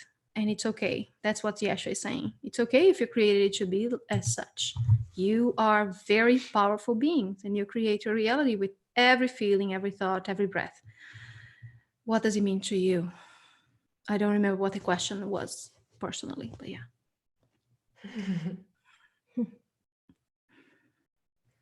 It was about timelines and them collapsing. Timelines collapsing into each other. Yes. Isn't that what she said? And she wants to know is that, I want to know what she means by man-made versus the other option that she gave us. So I know this person pretty well, so I'm just gonna, unless she tells me differently, I'm just gonna read into this.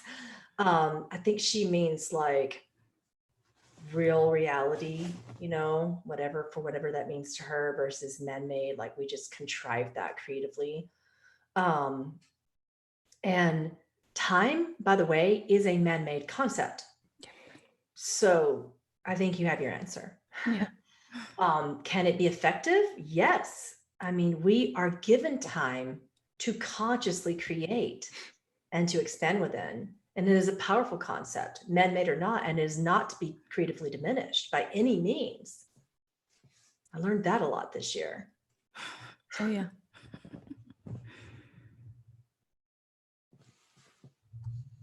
There's a whole class there, by the way, with timelines collapsing and all that. It's just too much to explore right now, right? Just got to create a vision of a class that we need to create about it.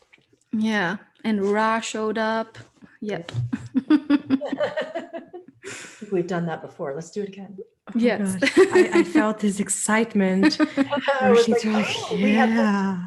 now. Shall be fun.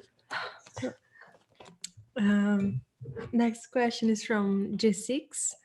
Can we integrate healing in our other incarnations within our spiritual growth and healing in this lifetime? There was so much double entendre in that. Can we? Can we integrate healing in our other incarnations within our spiritual growth? From our other incarnations, maybe. I think the word other is really throwing me from a oneness perspective. So I'm having Yep. a hard time with the word other, and Heylal won't stop. He's just saying, what other? What other? Why do you feel that your other needs to be integrated into that which isn't? He kind of just deflated the question, though. Perhaps we can. Yeshua is saying that he will read the question. Okay, thank you. Can we integrate healing from our parallel incarnations within our spiritual growth and healing in this incarnation, this lifetime? If you stop perceiving an other, Heylal says, then you absolutely will, without theory and without integrative process. There is no process for this. You simply need to stop believing in the other. Yes, same thing that Yeshua is saying. You are that being always. How much you choose to remember, that's within your own spectrum of the dream. It is, and Heylal goes a little bit further with you to deepen this answer. He said, what if, for instance, and he said, play with me for a moment. You're watching a movie and it's about yourself in another time, but it's still a movie. You need to turn it off now. And the movie's over. The credits have run. Now what?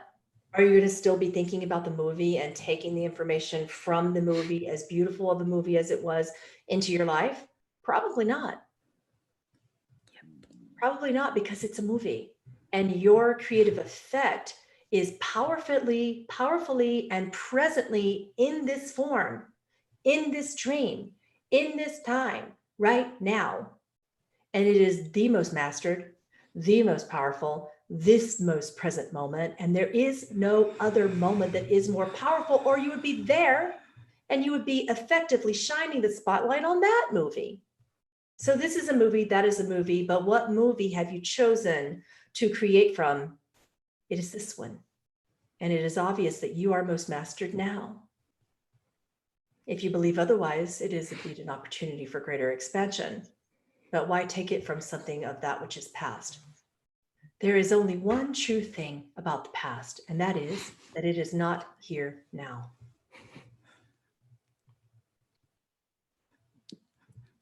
Yeshua is showing me a mic drop.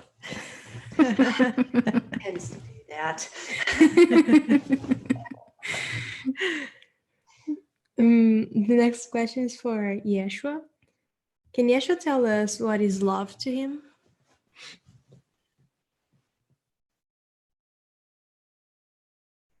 He's saying that there are no definitions, first of all, for love. Love is all. Love is you and everything around you.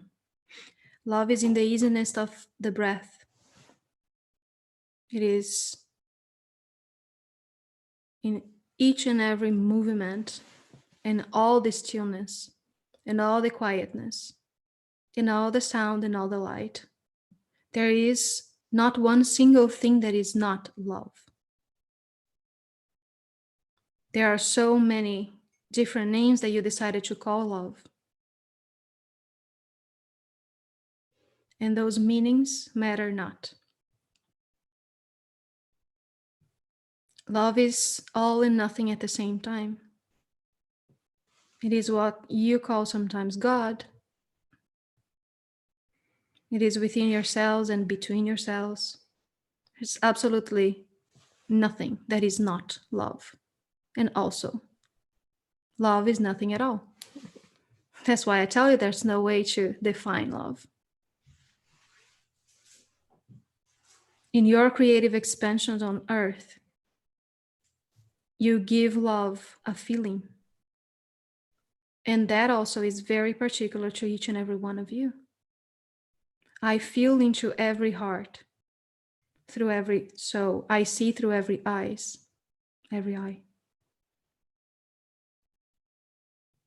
And everything to me is God.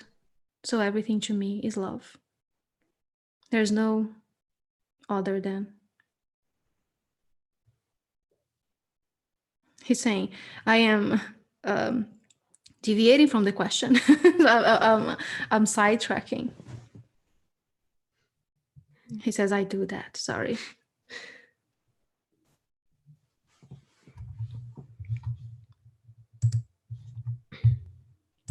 Someone raised the hand now? I saw something happening and I didn't see where it was. Do we want to bring people on screen? I don't see anybody raising their hand. Yeah, I maybe the person. swear to God, I saw Corey raising her hand. Yeah. Maybe she's like, oops. He's like, hey, don't mind me. Eita. Heylal was like, that was in the past. Yeah. She said, sorry, I didn't mean to raise my hand. Or maybe you did. I'm gonna put you on the spot here.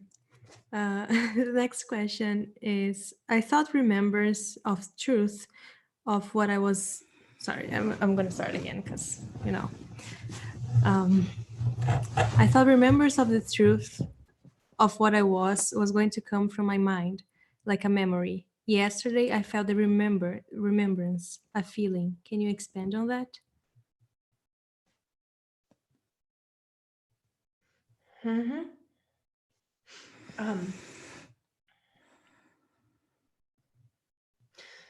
He says, when you begin to function as a spirit being, not a human doing, human doings remember memories, creative action, points of the past, potentials of the future.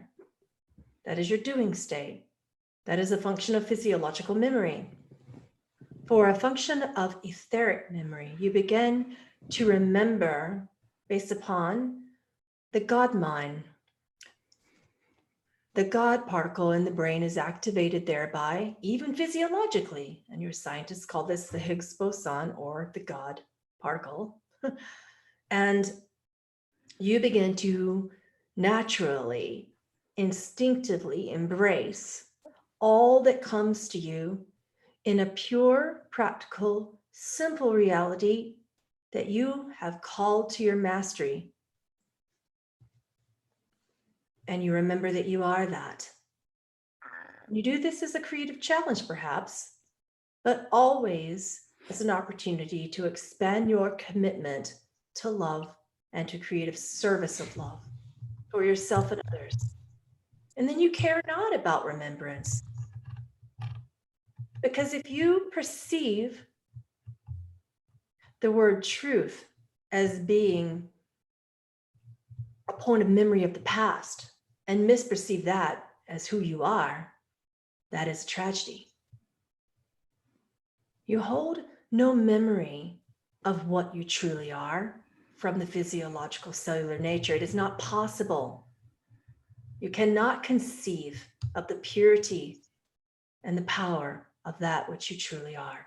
You cannot perceive truth, you can only feel it. And this is why we say truth is love. But it would be a tragedy to continue to misperceive truth as being a physiological memory point. Something in the past, an action, a dream. This is simply a physiological memory of a portion of your creative mastery. It has very little to do with the spirit essence of love, which holds no memory of past. The past is a creative tool that you can use sanely if you are well within your mastery. but many aren't. If you begin to accept Spirit's function as your own, every obstacle to truth is removed before you could possibly even reach it. And that is truth. Holding no block, no obstacle, and no perception or memory of ever having been disempowered. That is truth.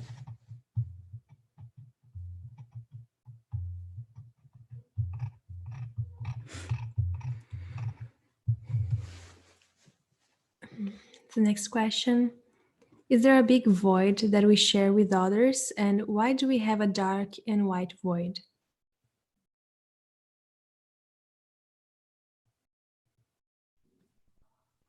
Someone needs to define the word void, Lilith states, because there are there's emotional void, there's the concept that we have of the void space, which is a point of time where no creativity occurs, and I'm making the assumption that that's what she means, but you know what they say when you make assumptions.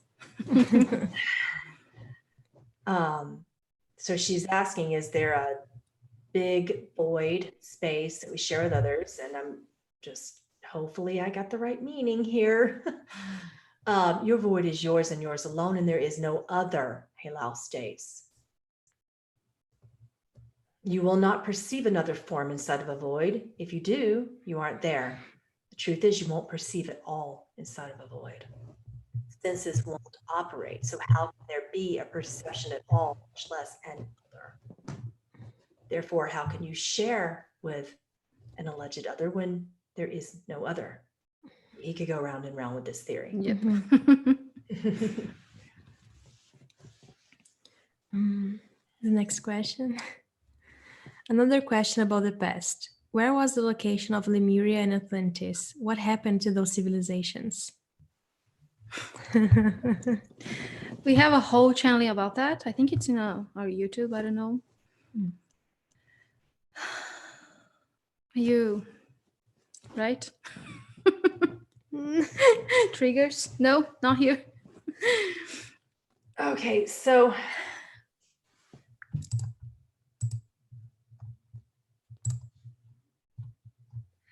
Lilith, best person to honor a trigger. Yep. Some state Lemuria happens to have a landing base there in Mount Shasta. That is accurate. Some state that Lemuria happens to have a landing base in Hawaii. That is accurate. Some state it is in the Great Rock, the Uluru of the powerful sacred people of Australia. That is accurate. The tectonic plates in the collective dreaming split Lemuria apart in various ways. Volcanoes and earthquakes continue to do so, and continued and continued. So you're looking for the same land space as if it wasn't split in your dream over and over and over again, as if the plates didn't shift and there should be just one, but they did. Scientifically speaking, it would be apparent that Lemuria is now split in its lands in various areas of the world that are no longer the same areas of the world, and that's just your science. So why are we trying to make it the same? We're going back to the, is the earth round or flat theory? Yep. And then we're going to fight over it. We're going to fight. And then he was showing me like rings of people fighting. Of course.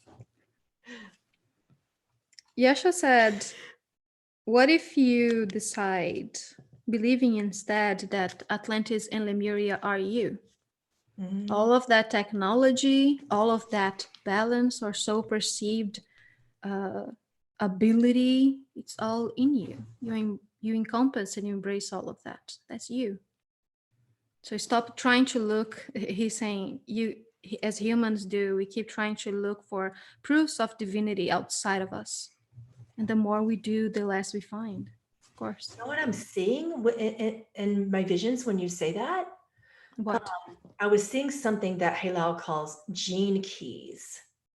Mm-hmm. And they're like codes that are unlocked in their DNA, and that Yep. extend into our physiological DNA as well, in what science calls junk DNA, but still it's there. And those gene keys come with us from those lands, and that cannot be separated. Were you seeing the gene keys lighting up? Yes, they just gave me a whole class Yes. about that, and they want me to speak more about Mhm. that too, because we have all of those things inside our DNA, and they might just be turned off. You know, they're still there, so it's just a matter of becoming aware of them because they are there already. So interesting. It is.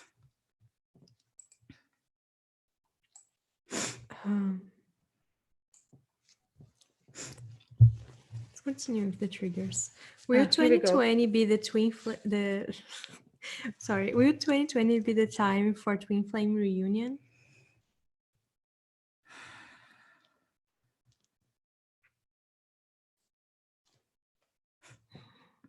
Mary Magdalene just put her hand over my shoulder, like, chill, child. Breathe with me. And Annie and I are looking at each other like, you're doing this, right? It's No. like, I see you throwing the hot potato. yeah. Oh, you're the twin flame person. And I'm like, yeah, but I don't want to right now. It's like a little mind communication. Like, you do it. Firework excuse again, and it's actually true this time. Yes. Well, So either one of us can. I feel both of us have something here. yeah, you do first. Okay. So I did not intend to become any degree of expert over twin flames ever, and you guys continue to call me as such. So with that being in mind, with the very few things that I know about twin flames is that people are seeking this as if it is the golden nature, and that which you seek, you distance further and further from that which has always been within you to begin with. So you cannot viscerally attract, you can't viscerally attract that while believing that you aren't. So the first step in that, Annie and I teach about this all the time in our alchemy classes, is to begin to perceive that, the essence of that twin, and to feel that way for yourself and to treat yourself that way. And if you cannot, begin to perceive and serve others in that way. Love others in that way. Now, there are some sacred boundaries there. It doesn't, mean we're going to go have sex with everyone. Let's make that clear. This isn't about polyamory. This isn't about anything of that nature. What this is about is you simply perceiving and receiving love in a sacred manner, for whatever that means to you. No judgment towards any polyamory community here. That was just the first thing that came to my mind, that people could misperceive in what I'm saying. But what I am trying to convey here is to find that. This is something that Heylal and Lilith teaches, to find the essence of what you want in yourself and to see that essence in others, to stop attempting to creatively think your way into manifesting a twin flame. I think he or she looks like this. I think he or she acts like this. They should wear these kind of clothes. They should have this type of personality. It's not about that. You're missing the point when you write your universal letters. There's nothing wrong with creatively desiring that, but when does desire become a bit of a bait trap and cause you to miss everything that's underneath the package of what your head thinks something should look like, act like, think like, smell like? I could go on and on with the list of senses that people are trying to manifest when it comes to their bodily versions of twins. So the fact that you continue to see yourself as sexual organs and genders, like, do you do that when you want to manifest a twin? You're like, I'm going to go manifest another vagina right now. No, you do not. Yep. Must be a nice looking one. No, you do not. You simply don't. You simply don't. So why would you say they must have this type of hair or this type of clothing or this type of personality? Because you're doing the same thing. You're effectively identifying with a body and a form, not an essence and a spirit. What is the spirit of that person? The first things I began to feel into when it came to twin flame and manifestation was making sure that they had the same musical essence. They had the same sound as me. Yeah. Okay. That can't be without that for me. And that sound is essence. So musicians start there. And that isn't about if they like country and you like rap, for goodness sake. No. Okay. Do they get you? Do they understand what you're saying in your sacred word? Do they understand what you're writing? Do they feel you? You know, that essence and that feeling what it's like to be with a twin when they constantly say, I get that, before you even open your mouth. They're like saying what you're about to say and thinking what you're thinking before anybody says it. That's because there's a deep connection. There's a deep acceptance. So when it comes to that and twins, it doesn't matter if 2020 is the year for that. You better make it the year for that, and make it the year for you, is what Lilith is saying. Yeah, that's where my trigger particularly lies, is that people tend to believe that if you don't have that other, you're not perfect, you're not balanced, that you need that balance. And then it comes the divine masculine and the feminine and all of those weird things that make no sense at all to me personally, you know. So what we've been dealing with this theme for a very long time. It was the first theme that I was called to teach, which is one of my biggest triggers. And it makes a lot of sense because then you just get over with it. So they talk about self-love a lot, because that's how you will fully manifest someone with that same level of frequency than you are. It's not even frequency, it's not density, it's a different word that I don't think that we even have for that. What Pamela was talking about, that sound, that person that vibrates exactly at your sound, that's what people decided calling twin flame. But I also see that everyone is your twin flame, everyone you lock eyes, everyone that you don't even perceive as being different or whatever, you know, everyone is your twin flame. But the ways that we decide, that we choose to connect, is what really fully makes that person into that the one, as we call, you know. So the best way for particularly what I hear from them, or the Magdalenas, they teach a lot through me, that same thing. It is, the more you love yourself, the more you accept yourself, the more you are comfortable in your own skin, not even only in quote unquote what we call spiritual, the easier it is for you to sense into that other being that is your twin flame.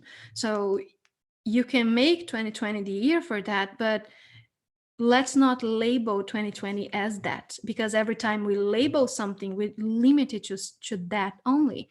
So what if we just leave 2020 to be an open door, to be everything and nothing, and whatever comes, you know, just rely on the divine in all of us as one, instead of trying to make it into something else, or to give it a meaning, or to just limit it to only one thing. You know, it can be the year of 2000 twin flames, and it can be the year of that one that you're looking for, you know, or it can be whatever you choose to make of it. So what if we let go of all of those labels and just allow God to be, instead of limiting and doing only one thing? That's my personal perspective. It's not even Yeshua. I just came in at the tail end of that when I was listening to it. I was heading back from my bio break. I agree. Someone is saying in the Zoom chat that she has 3 twin flames at the moment, because the other person needed to believe that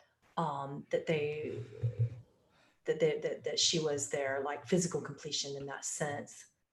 So that's a really interesting concept that I come across as well, that the other person will kind of like limit the scenario in that way, when both people, in order to really stay creative in a twin flame situation and choose only each other, you have to be so integrated spiritually and emotionally for that to work. There has to be such a depth where at that point their expression is mostly dharmic.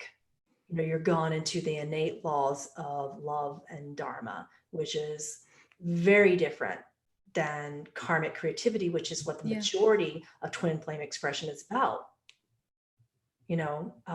And there's various degrees of collective hierarchy that people create, and because there is power in numbers when it comes to the collective dreaming in this matrix system. Lilith is stating that then it becomes that, which is why in one of my teachings I taught about 7 different types of twin flames, because you collectively were powerful enough to dream that up 7 different ways. And if you keep going, you're going to create 7 different more. We're just going to keep going and keep going and keep going. So what I find is effective about twin flames is when they can really see each other in all beings. And then when they do exclusively choose each other, that there's still so much sovereignty, so much freedom, and so much respect in that exclusivity can work at that point in time. Although it is really rare for most beings on this planet at this time, it takes a lot of evolution to get to that dharmic type of connection. Yeah. And I think that that's where it comes, that you love everything that they are. They can be whatever they are, whatever they chose to express. There is no conflict, there is no restriction, and you can be fully yourself. But for you to be free enough within you to be you, you need to love what you are. So I think that that's where self-love comes, and you really can bring it, at least you, and then you will meet someone that is in that kind of frequency. Yeah. And if you're ready for that someone, then it will work. And then if you're not, then these dynamics that Annie and I both teach about, called the leader and the runner dynamic, will come about. So you guys have heard me talk about that in many of the types of twin flames. There's often a leader, which that is the person who's a little bit more evolved and ready. And then the runner will literally, they will meet each other, but they won't be ready. And one of them will run away.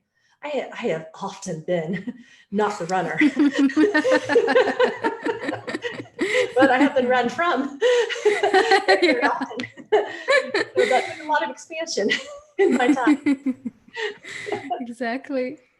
So what roles are you playing? If you feel like you're meeting twin flames and they're just not really in oneness for you, they're not working, it's painful, there's a suffering behind it, it's because you still have that leader and runner dynamic. But you will notice that there aren't any roles in dharmic twin flames. When you reach that ultimate oneness with your twin flame, no one's running and no one's leading. They're just 2 people standing equally.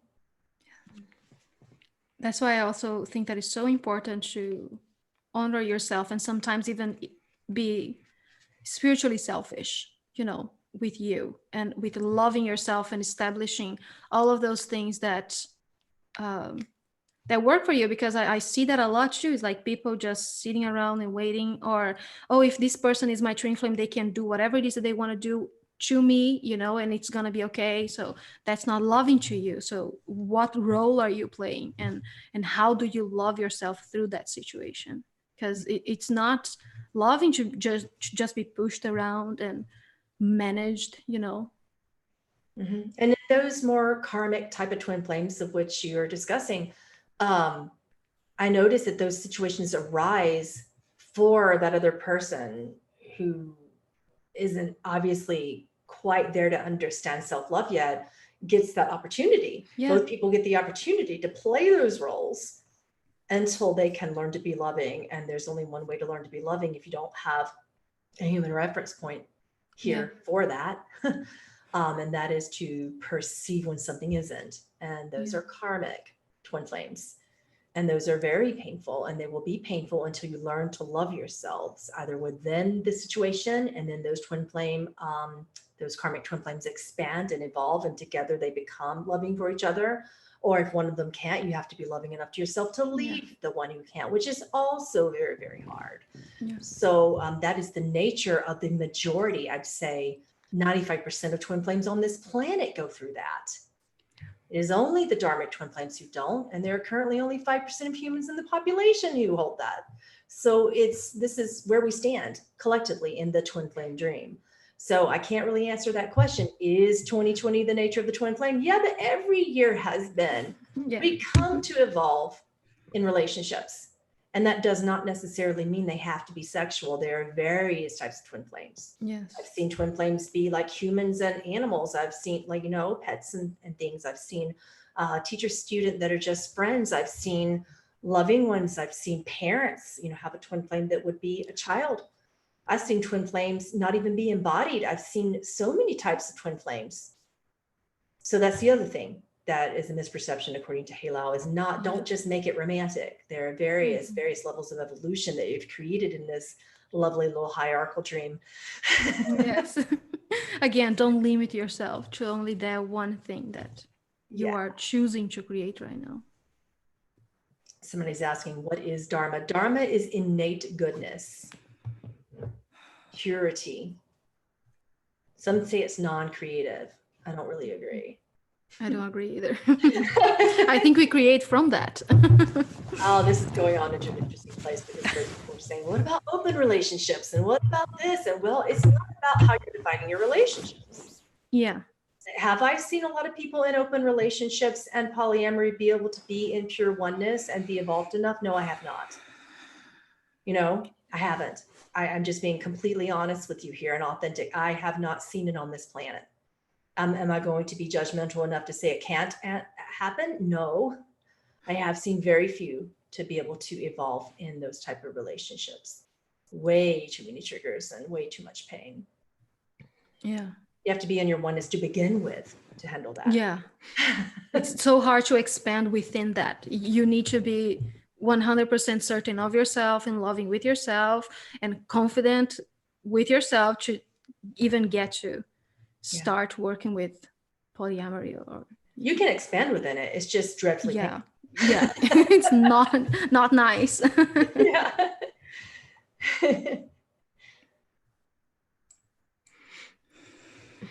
There was a follow-up question about it. If my twin flame is mirroring me, it means that we are in the same level of awakening. How are Lilith? they mirroring you? Yes. Yeah. Lilith. This is like, oh my God, you guys, you come again with your levels. Yeah. How are they mirroring you? So mirroring isn't just what you know about in the basic universal laws of reflection and law of attraction, which is commonly where this theory is used.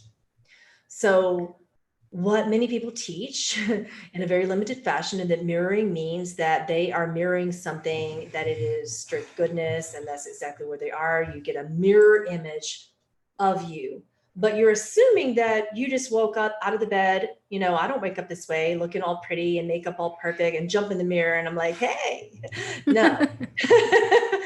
You know what I mean? So at what stage are you in your karmic evolution? You don't know. You're going to look in that mirror and they're going to show you exactly where you are. And that might be something that you feel comfortable with and something that you're not so comfortable with. Would it be a past you that kind of needs to evolve a little bit? And could that be a mirror for you to help that past you because you need to forgive some portion of yourself? Mirroring happens for that reason as well. Mirroring doesn't always happen strictly for the sake of something that is unintegrated in us, Lilith says. That's a farcical tale. That's true sometimes and not true sometimes. So what part of that do we really want to deeply look at right now in integration work and in parts work and in shadow work? Okay. Are you being shown a mirror because you've mastered it and you're the best person to handle that? And you know that past you because you've healed from it and you've been there. I've attracted twins like that and we're still friends to this very day. Okay. And I was the best person to help them. And some of them still, so it's just, that's what that was. And can there be deep misperception around that? Oh, they're mirroring me and I have something to fix about myself. That's so unloving. Yeah. So disempowering. You have something to fix about yourself in and of itself within shadow work is unloving. Yes. Okay. So there's various degrees of mirroring. Yeah, and there's still the fact that we come to be individuals, and we can choose individually. Yeah. Even if that's a mirror, you can choose to say yes or no. You can choose to mirror that or not. So that's why they keep saying, Mary Magdalene is here now. She's talking about self-love again. So the more you love yourself, the more you mirror that to them. What if you change that perspective? Be the love that you are and show them that instead. Yeah. I like that. You get Annie and I channeling these Oh things. yeah. Love and twin flames. We will never shut up. You don't understand. We'll be here at like midnight. Exactly. It's like it's forever. I knew the moment someone said twin flame, I'm like, oh, we're never. Exactly. Ah. Are we okay to continue? Let's go. Okay. Yeah. It's on now. Start this up Let's now. go until midnight. We started already. Olympic channeling, someone said. Sorry? Someone said we're into Olympic channeling. I'm like, do not test us. Yeah. We Oh, don't boy. sleep. Yeah. The next question is from Elizabeth, and she asks, can you speak of the, I believe it's January 1st, one is one? Oneness. Yeah, I think you should go one. look this Yeah, one. it's on the Q&A, Yeah. the first question. Because it's hard to. Yeah. It's oneness, Oh, can you one. speak of no? Lilith said the same thing. Nope. That's an interesting creative concept, but it is derived from an interesting angelic notion that can be an interesting perception. So she just really isn't going to go into that because she just believes it's yet another creative dream of oneness and can be helpful or unhelpful. And there's nothing to say. It's your dream, she says. It's your dream on that. You get to dream this. Yeah. Yeshua said basically the same thing. He said, what does it mean to you? How do you want to use it as a tool? And he says, if I can kindly suggest, I would suggest using it in a loving way. Yeah. And that's what Lilith says to you right now. Is it loving you? Is it serving you because it's loving you? You know the answer. The next question we have is, what's the best practice for self-love and how do we do that?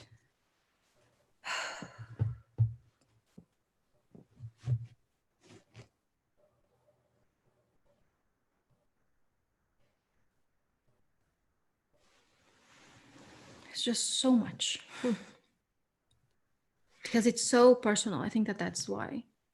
So personal to each one of us and how we get to love ourselves.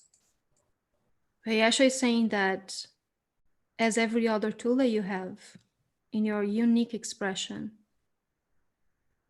you can choose how to do that. And it might be simply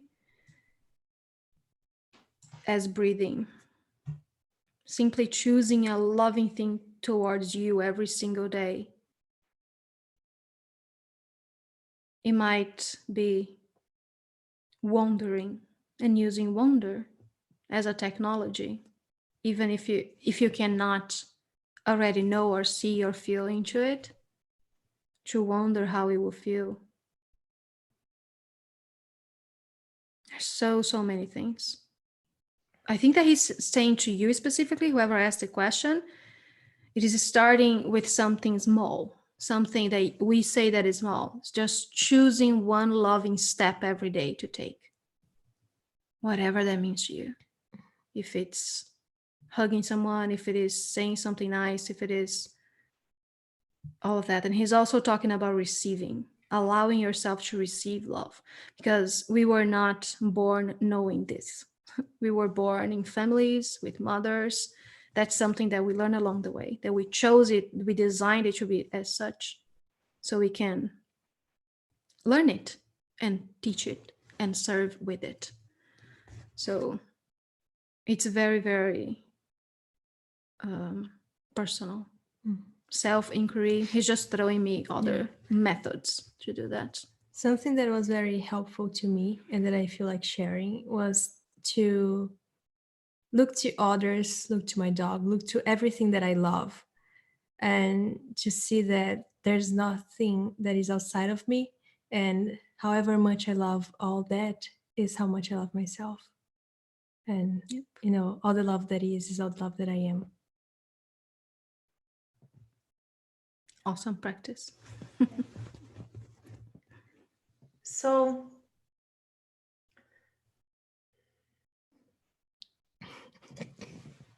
Sorry. What's happening with you? Internal dialogue. Sorry. Out of nowhere. So about embracing things.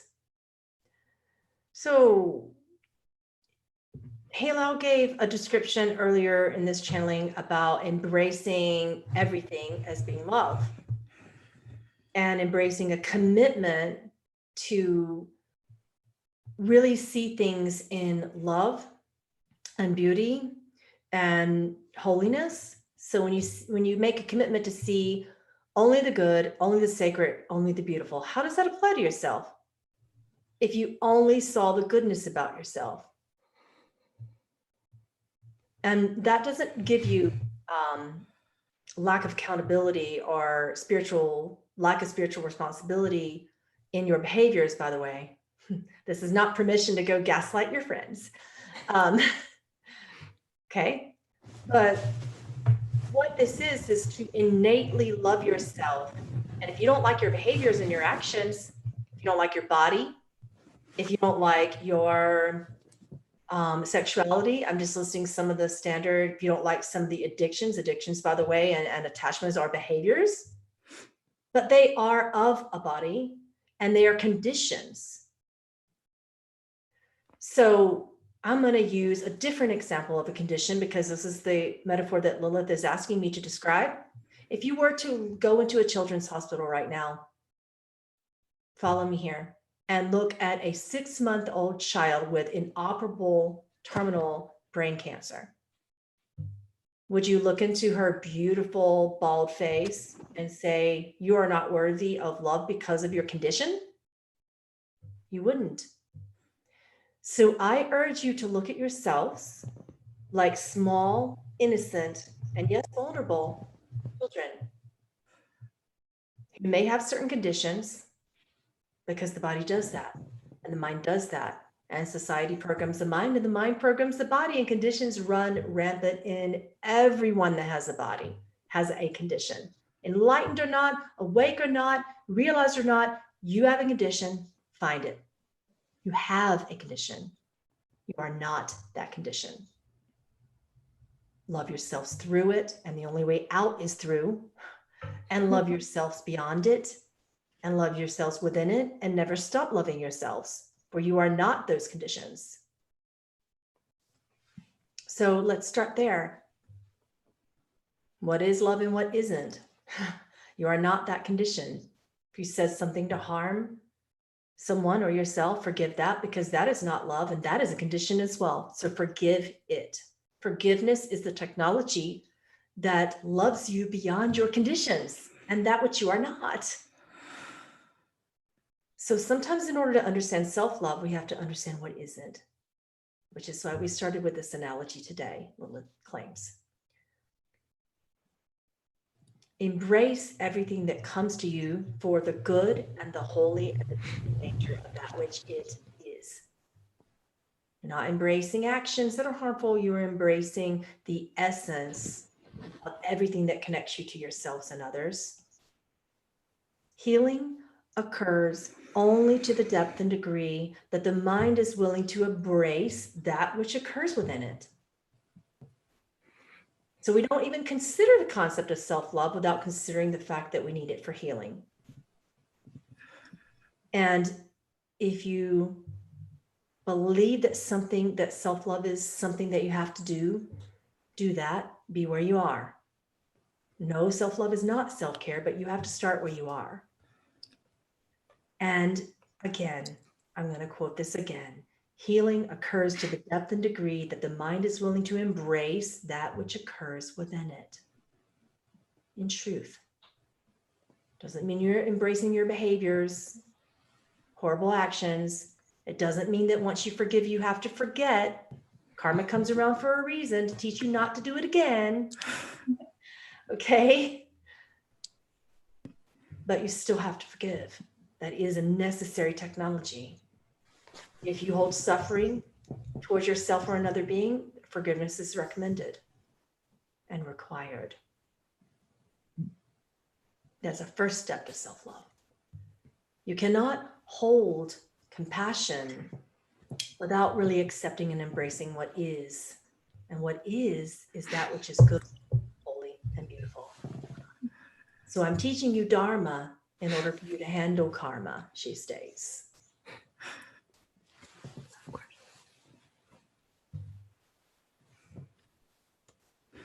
They give me that visual in class all the time too. Like imagining yourself as a child, and then that child telling you that's something that you don't like about yourself. Oh, I'm ugly. Oh, I'm fat. Oh, I'm whatever.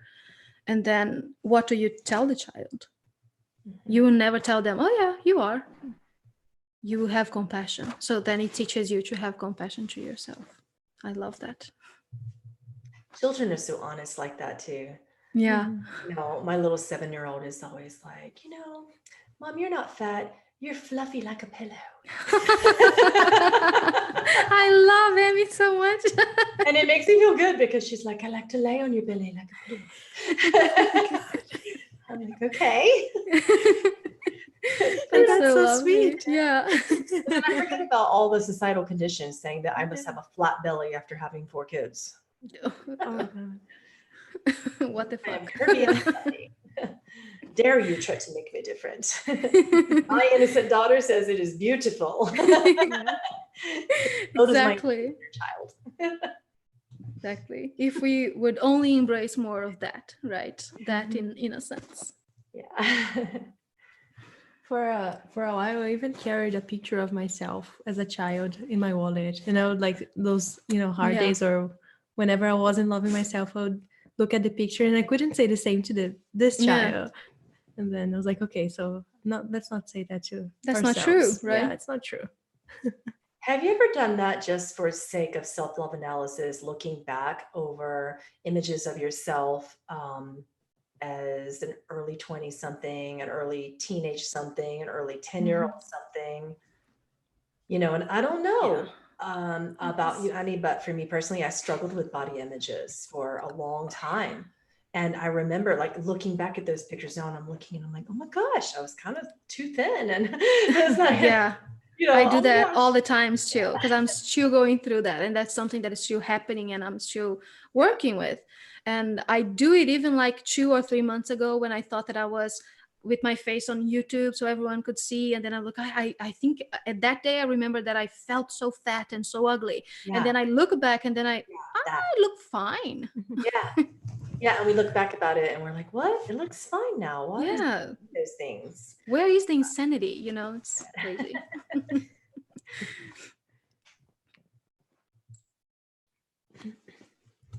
The next question we have is from an anonymous person.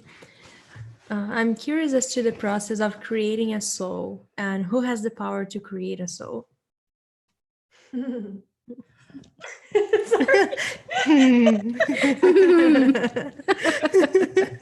ahead. Oh gosh. I just heard like you and Lilith is. I'm like, Lilith, it's not your show today. She cares not. She said you. She talked about sound. I think you can explain that way more, understandable than I can do with my vocabulary. Okay, and we're going to go back to my book, Course in Forgiveness, which since you guys already asked about it, no, it's not done. I am really, really putting out a tentative deadline for the end of 2020 for that to be done, and that will be self-published. So since you asked, there it is. So in the very beginning of the first chapter, after the introductions of Course in Forgiveness, Heylal says, in the beginning, God said, let there be light. And then he went on to describe what that means from the straight scientific alchemical perspective. Okay, God thought, and then God spoke, and then there was light to be observed. Okay, and then God could perceive itself and see itself because of such creative light. Light is creative, darkness isn't. What do you think that means? Darkness, that's Heylal and Lilith, are actually the creators. Okay, and the infinite, non-creative God, that comes from Christ consciousness of Yeshua and all those beings. It's actually not creative form. They don't create you. The void did. And darkness isn't evil. Darkness is simply something that relates to sound before you can hear it with a sense. And before you can know that it's there, you feel it as a vibration. God said, let there be light. And then there was a vibration. God thought, then there was vibration, then God said, and then it was felt. And when it was felt, then there was light. So I'm not going to give you that answer because that answer stands for itself. Yep. And I think that you should go watch that class that Pamela read the book. It was freaking awesome. Yeah. With all of the beginning, how it all started. Yeah. It's fascinating the way that Heylal puts it. Of course, and forgiveness. Yes. I think we've taught 2 or 3 classes on Patreon of that so far. Yeah. Read straight from my book, and it's the only way you're going to get my book right now because I don't have it printed yet. Yeah. That was so cool. So, and I think that's why I see people as sound. It's like I hear them. So I think we are sound first. Yeah. Most channels are. Most channels are very frequency oriented, very empathic, very feeling based beings. And we don't see anything without the vibration. Like the clairvoyance just doesn't happen. Totally. Viramu said, let there be light. And he said it in his Morgan Freeman voice. It's Morgan Freeman. Somebody said, what was God doing before he said, let there be light? He wasn't doing. Yeah. He wasn't doing anything. If you can perceive a non-action space. Yeah. It's not so even boring. Perceivable, actually. Yeah. Because light didn't exist, so you can't even perceive. Exactly. It's like this void, and it's interesting, right? To be there and still can't comprehend any of it. Yeah. And we still have all of those things. Yeshua is saying that we have that void between ourselves, between our molecules now, and we have the molecules that is the representation of the light. So he's saying that we've been giving so much thought and so much energy to only the light aspect of us, as if the dark is not there, or as if the dark is bad, and the dark is simply sound. Yeah, it's simply dark means void of light. Yeah. That is the only thing that darkness means. So these whole concepts and ideologies about darkness being evil is a really big misperception according to Heylal. Yeah. So what was God doing? He wasn't doing, but God was actually beginning to think of you. And beginning to think a thought of feeling love for you.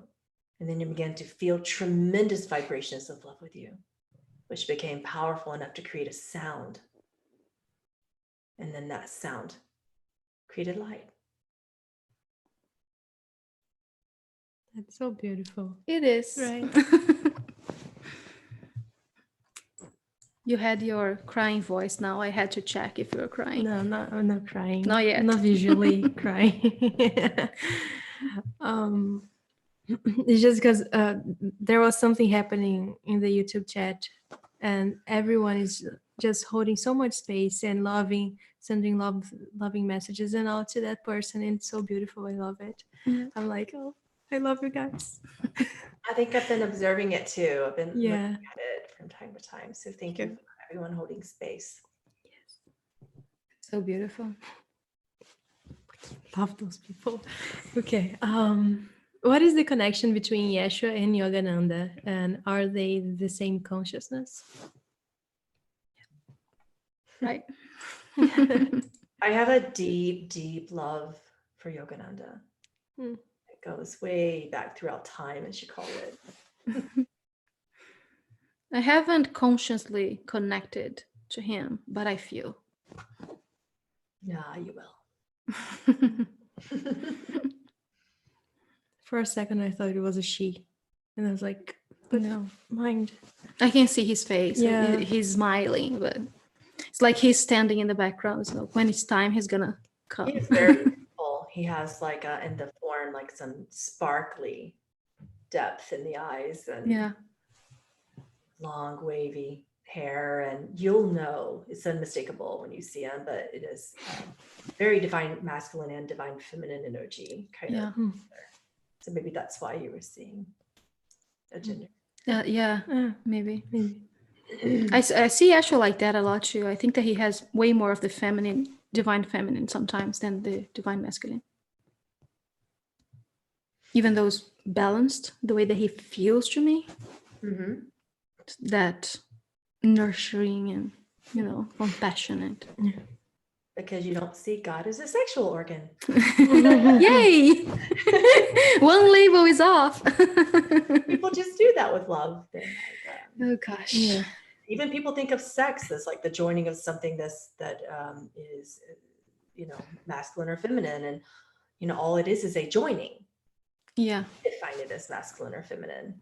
It is a joining. Yeah, I was even talking to Flavia about those concepts and those names. And I wish that we had given different names to the energy of divine masculine and divine feminine, so we couldn't relate it to gender. Because I'm even thinking like we should invent another name and then just label it as that, so people can detach from that, because it triggers me so much. And then people would make dualistic creative terms out of that would oppose each Yeah. other. So no matter what you do, it's going to be. Doesn't matter. That's my cycle. It's like, okay, why would I? Which is fun. We love that. That's juicy for us. I think humans like that kind of fun. Yeah, exactly. That's why we're here. There's one question that keeps on coming and it always scrolls fast. Now I found it. And well, I don't know if I'm going to pronounce it right. What does Yeshua think of Vinland saga or this? Vinland? Finland? No, I Finland? VIN. Vinland. Vinland saga. I have no idea. I don't know if it's a TV show or that something. I feel like you're going to need to be a little bit more descriptive, because I don't feel like that's the channel theory right now. Yeah, exactly. So my ego will get in the way and kind of go, what's that? And do we really want to talk about that? And exactly. Like I have no problem letting you know when ego is. Oh yeah, me too. It's an anime with Vikings. Oh, an anime with Vikings. Anime with Vikings. Anime? I don't know how to pronounce that in English. Can you convince me why I should answer this question and how it relates to oneness or your life or your creative life? Can you convince my ego a little further, is what Lilith is saying. I'm so curious now. Yeah, I'm very curious now too. I just let you know when my ego is blocking you. I want to know like why. Honestly, I'm not patronizing you. I really want to know why this relates to your life and how I want to know how it affects your heart, how it affects your life, how you're thinking, and why it's important to you. I want to know if you're interested in the storyline of the show and why. Where is it touching you in your heart? I don't want to know what Yeshua is going to tell you about some TV show. Like, how is this touching your life? Because there's a reason for this, Lilith states. There's a reason why we were attracted to certain TV shows and storylines and dramas. So you are obviously passionately pulled. So I want to know more. Yeah. Yasha is like, I feel like it's if there is any truth behind it. I think that maybe that's the thing. If your heart is pulled, there obviously is for you, is what Heylal is saying. So go deeper with us. I love to play this way, Lilith states. I'm trying to see, because if they ever explained it before. They were talking to Juan, and I'm trying to see if, well, I will wait for an answer because I think it's easier. Yeah, I'm watching for her answer. Yeah. But I think it's just Lilith is stating that it's just pulling her at the heartstrings, and there's a reason for that. So obviously that's triggering something that she wants to master. So why haven't I done that before? Yeah, Yasha is saying that I just got super distracted with your finger for some reason, and I lost it. Let me. I don't know. don't judge me. House guitar, we're like convinced our egos to answer the question, right? And then we are, super distracted. And I swear there was a reason for it. I wasn't being patronizing. It's really, I want to know your hearts. I want to know what TV shows you watch. I want to know what your heart is saying to you. Mm-hmm. Truly, that interests me. Yeah. Not what Yeshua thinks about something. I want to know what you feel about something. Yeshua will tell you what he thinks all day long, and it's going to be some lovely oneness quote. Yeah. Make you go, ah, and then your life, you're going to come out of it just like you do when you turn off a movie. You feel a certain way. And yep. it's going to lend you down that path. So please tell me more. I don't know who said that though. Yeah. I think it was. I know. It was Color My Mud. Was in something like that. This one. Okay. Yeah. I'm just curious as well because it's interesting how his ideas are incorporated in the show. Oh. Yeah, I'm reading he's saying, comments. He or she, I'm sorry. Yeah. That he likes how Yeshua's ideas are incorporated into the show. Good. Wow, that's awesome. Then you already know what Yeshua thinks about it. Yeah. He's writing it. We're all going to go watch that show now. Yeah, I'm so curious now what it is about. Yeah. Is it Netflix? I'm super curious.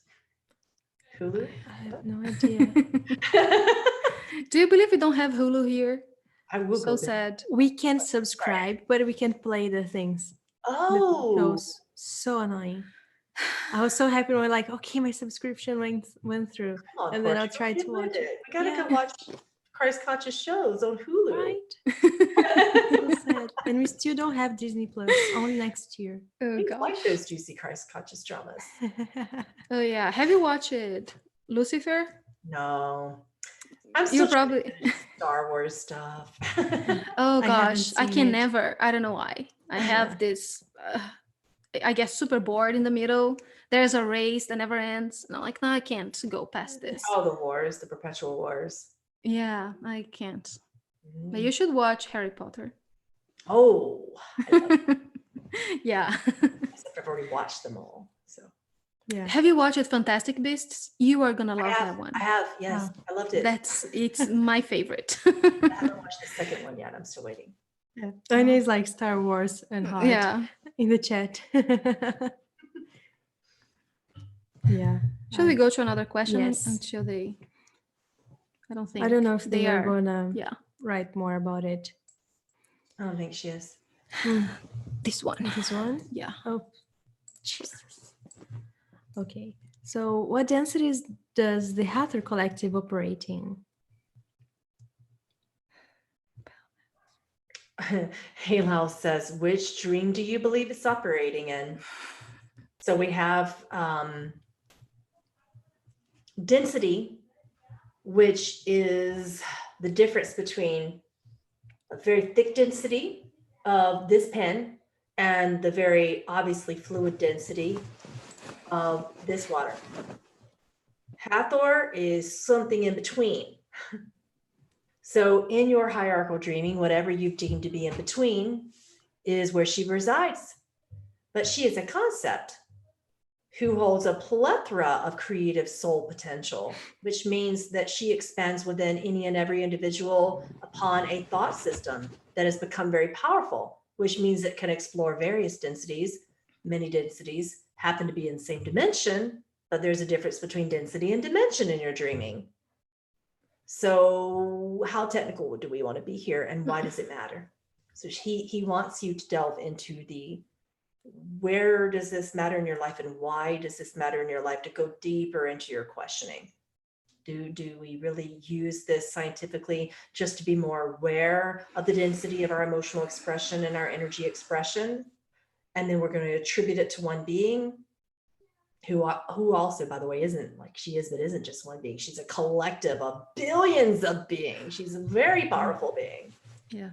So that you can imagine that within a very powerful collective of a very powerful being, that there would be various densities and various dimensional expressions. So please let's not limit, he states. Mhm. And I'll give an example. As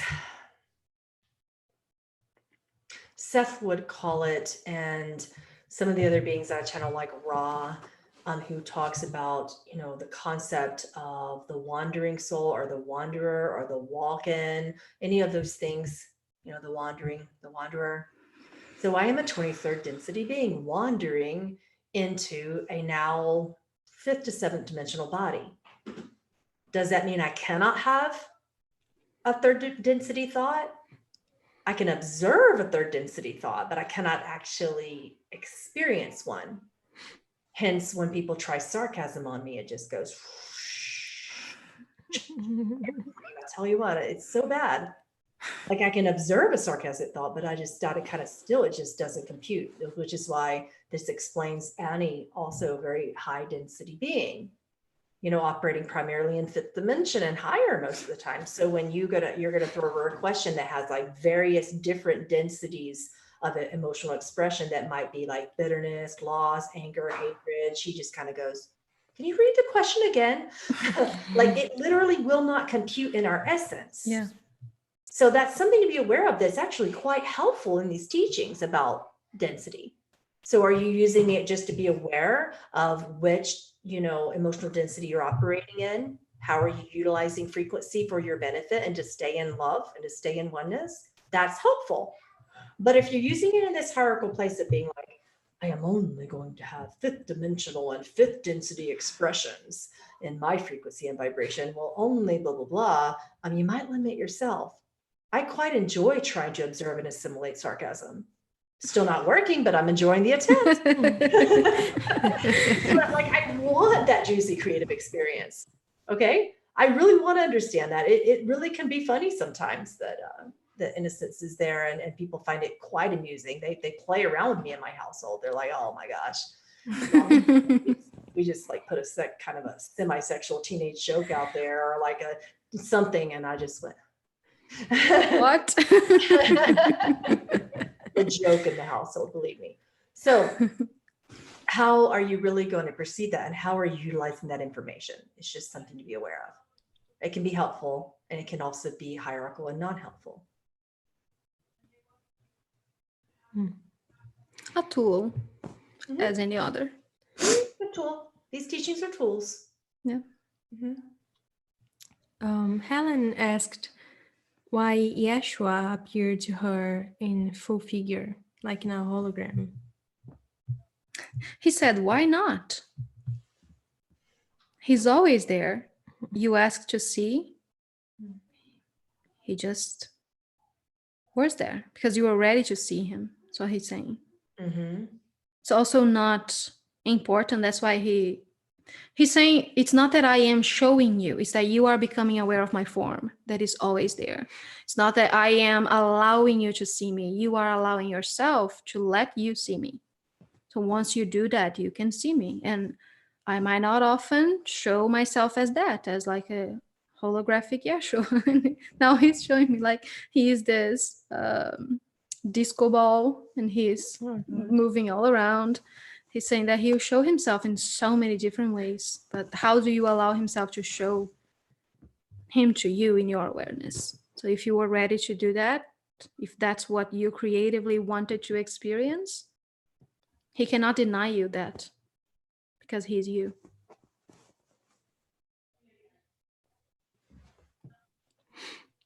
Next question is, okay, so sorry if anyways. Why are you spiraling? Yeah. I meditated the incoming sunrise and felt fairly ordinary.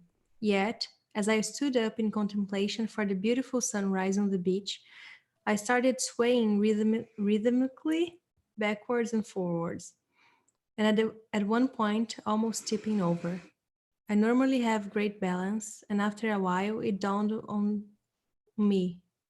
What was it? Can you confirm what I felt?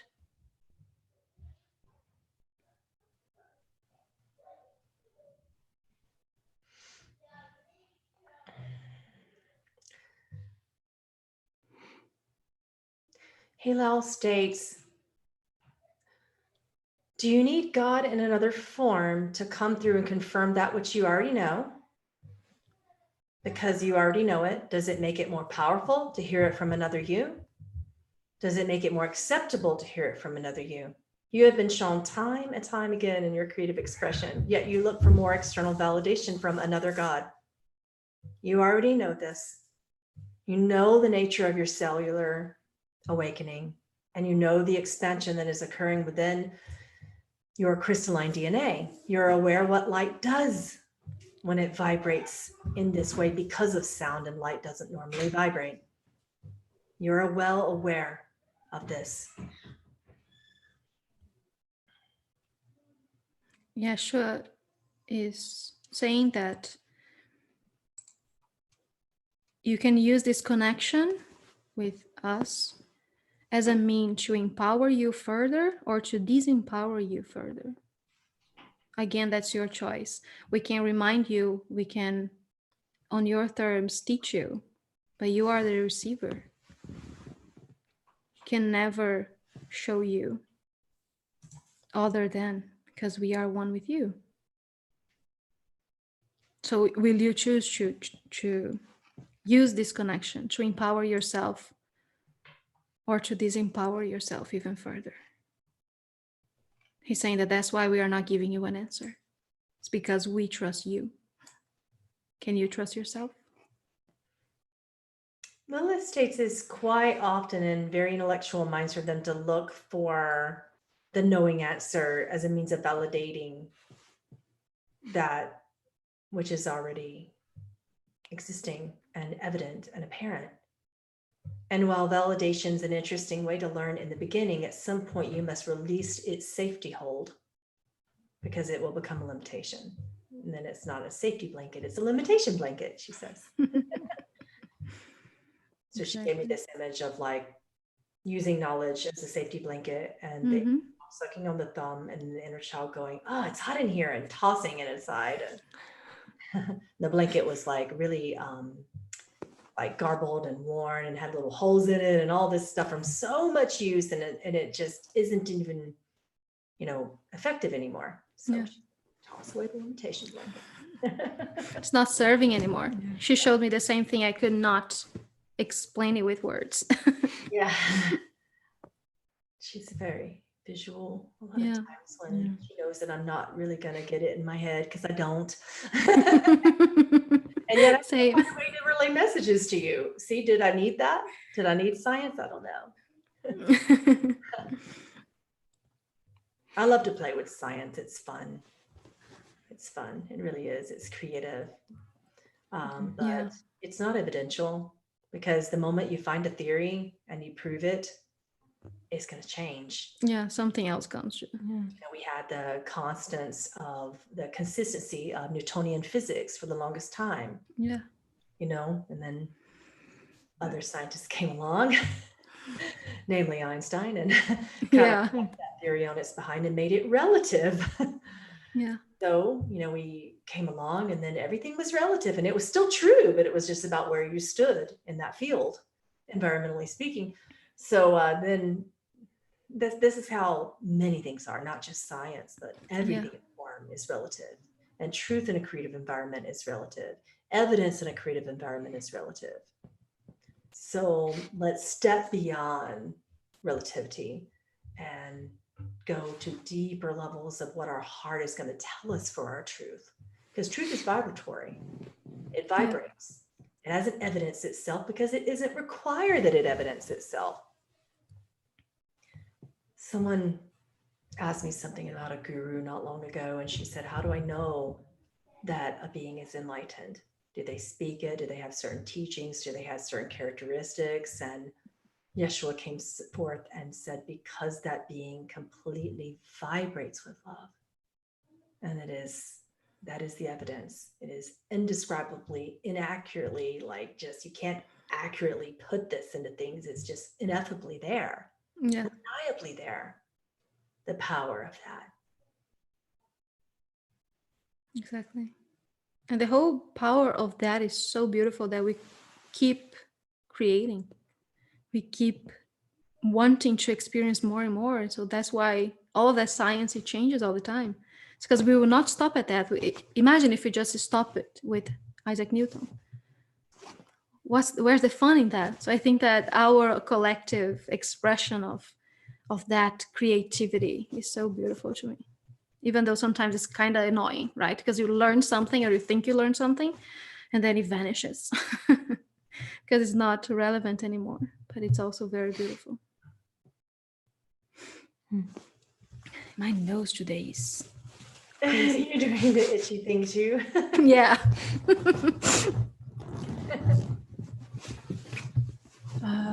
Next question from Jay. Many practice meditation because it's being proven to improve the health. For example, better heart function, anxiety and depression improvement, etc. So health is a reward for meditation, but during the time of meditation, we are on the practice and not the reward. Is it a question? Mm-mm. Huh. There are many rewards for meditation, though, according to Yeshua. So the reward is peace of mind. The reward is not being completely controlled and owned and flipped on your backside by every single drama that could possibly exist on earth, according to what Heylal just said. So that's a big reward, not to be dragged into drama incessantly and pain and suffering. Isn't that enough reward? To be at peace and in control of your mental faculties and your physiological faculties. That is a reward. You are in the driver's seat of your life because of meditation. What a relief and a reward. What I don't really grasp as a teacher in this world is the perpetual seeking for reward of the Kundalini, reward of the senses through the third eye, reward of, oh, now suddenly I have gifts. Well, let me tell you, I awakened with gifts at age 5, and they almost destroyed my life. Without any degree of understanding the mental and physiological faculties, those gifts almost killed me in form. So be careful what you wish for and learn from the bottom up. And meditation is that basis of love and emotional safety and pure, sane functioning that is required for any of those gifts and those rewards to even really be relevant or powerful or useful or of any service. So please keep that in mind, that meditation isn't something that you just stop one day because now you're enlightened, or you just stop one day. Enlightenment isn't a fulfillment point.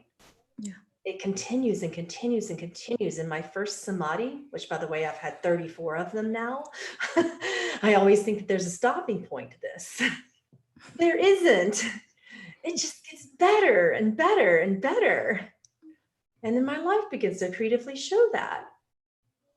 But there will never be a time when I say I do not want or need meditation. I yearn for it. I wait for the point in time where I can go into silence, and then I sit in it and go, Finally. Sometimes that time doesn't happen until I sleep, but it happens. Yeah, same. And I think that the balance that meditation gives you as you being in a body, it's so helpful. That's a reward on itself. Because as we do this kind of work, for example, sometimes the body doesn't know what to do with it, with the energy, and the nose itches and the body goes crazy, because it's a constant flow of energy. So finding anything to balance yourself, if that's the breath or an exercise or whatever meditation is to you, I think that that's a pretty awesome reward for meditation.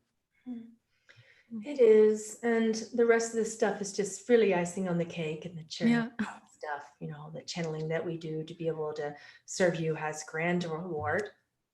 But I was doing that for 40 years before any, samadhi experience of realization.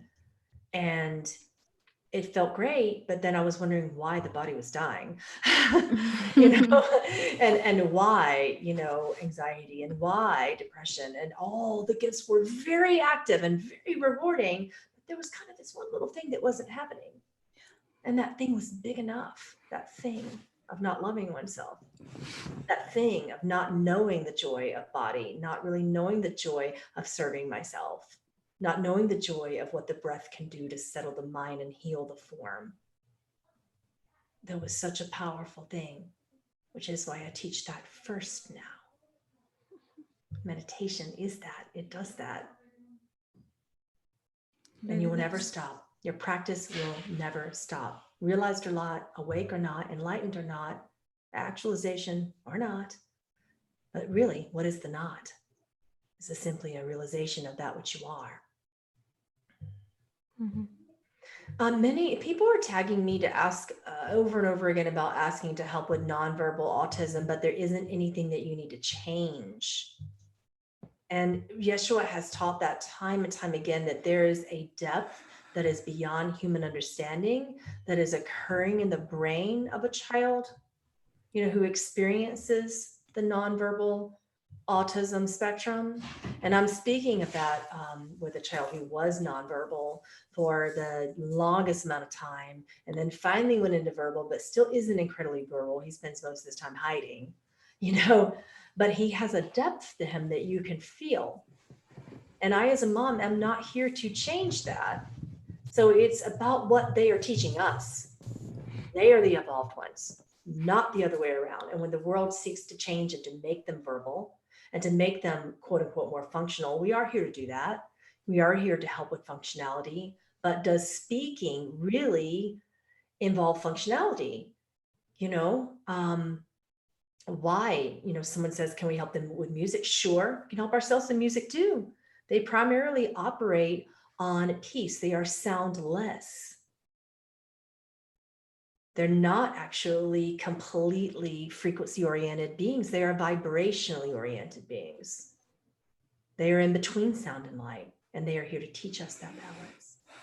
So his advice to you is to stop trying to change that. Not you specifically, Jeanette, or the person who asked, but just as a whole. We are not here to try to change them. They are here to help us. Yeah. So what are we trying to help? Yeah. They're perfect as is. What are we trying to do? Someone's saying, give them music, give them a drum, give them this, give them that. Okay, but what's your intention in that? There are various degrees of it, so yeah.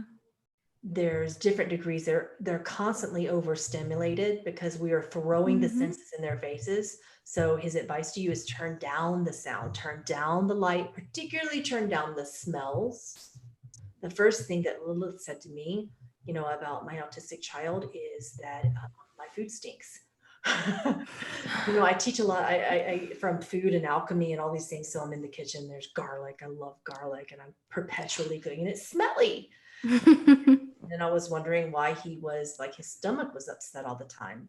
It was triggering a gastrointestinal response, which was making him throw up, his milk when he was a newborn. That smell was literally making him have some gastrointestinal response. And this is how the senses operate in most children on the spectrum. So turn off your Wi-Fi around them, particularly at night. Turn off the Wi-Fi in your homes.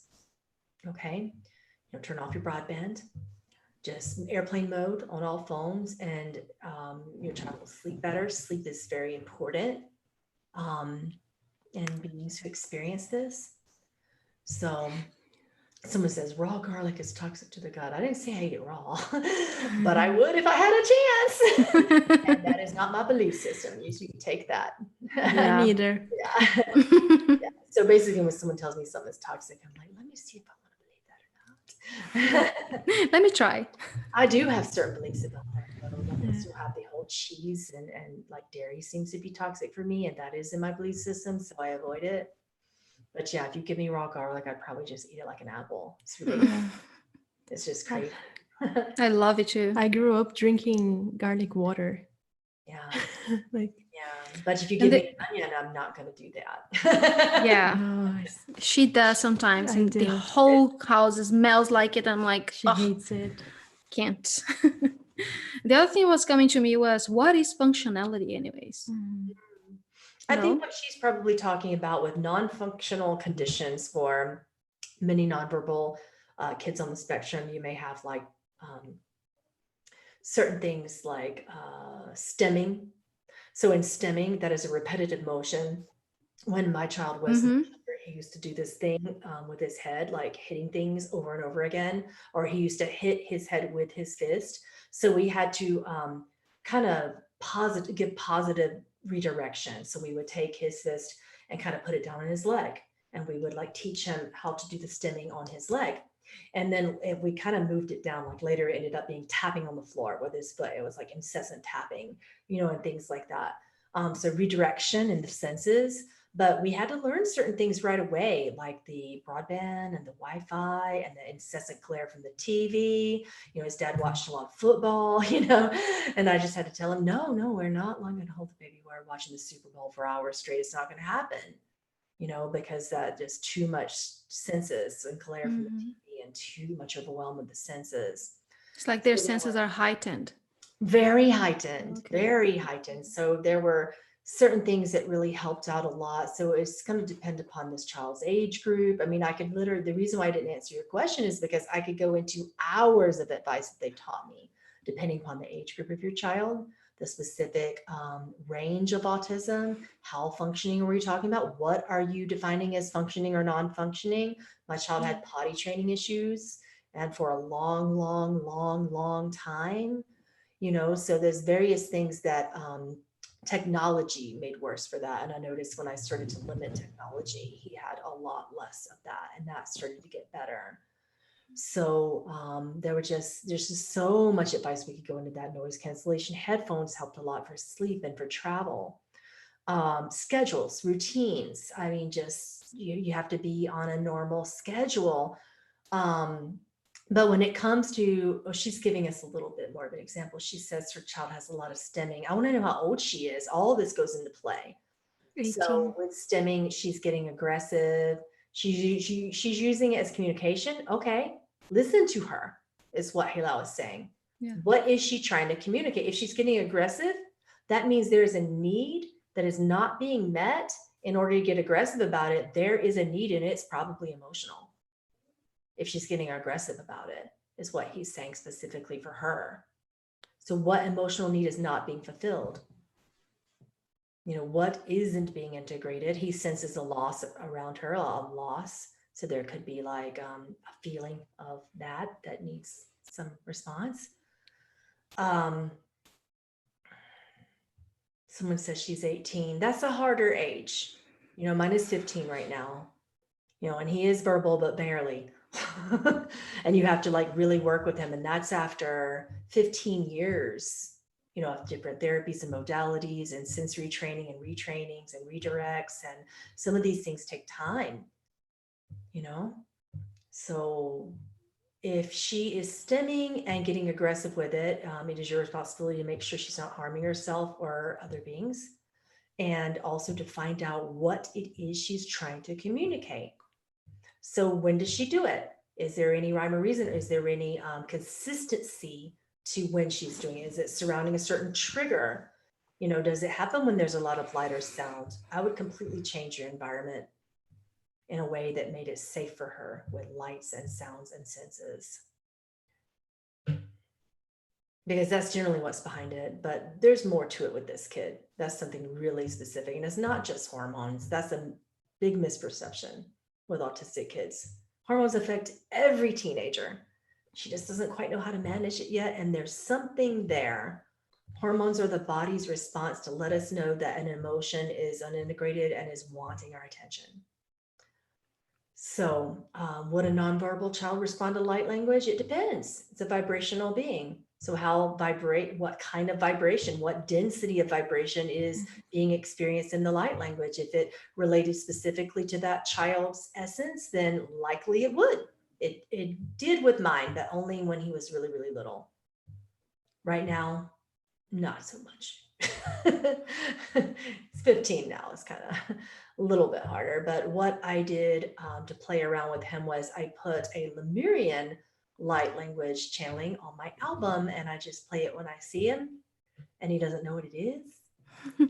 And he immediately calms down, and he actually talks to me, and he starts to ask how my day is going which he hasn't asked how my day is going in years. That's Year, lovely. he started to ask how is my day, how is work. He's starting to ask me normal, seemingly normal questions, right? What we would deem as normal questions, just trying to connect, because light language is the background. So it's not just any light language, it's this mom's light language. So then there's that factor, and we can go into the science of this over and over and over again.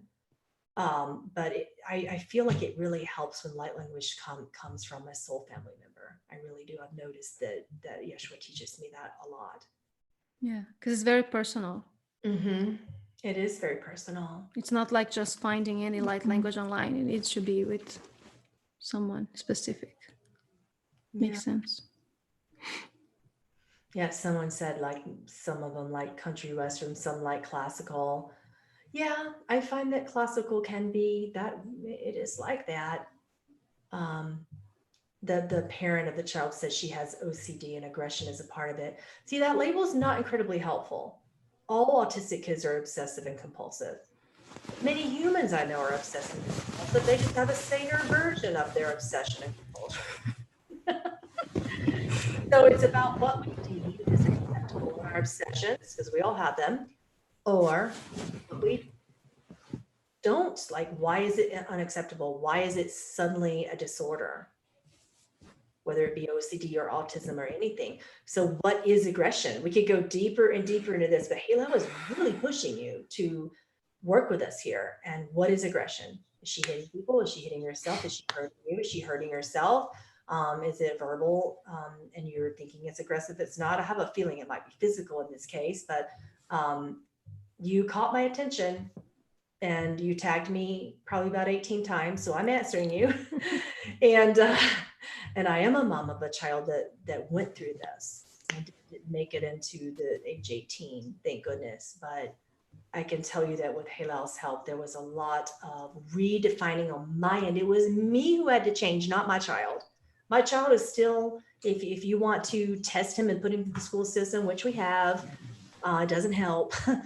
His most recent test in the public school system deemed that he is low to mid-functioning autistic spectrum with sensory processing disorder and anxiety.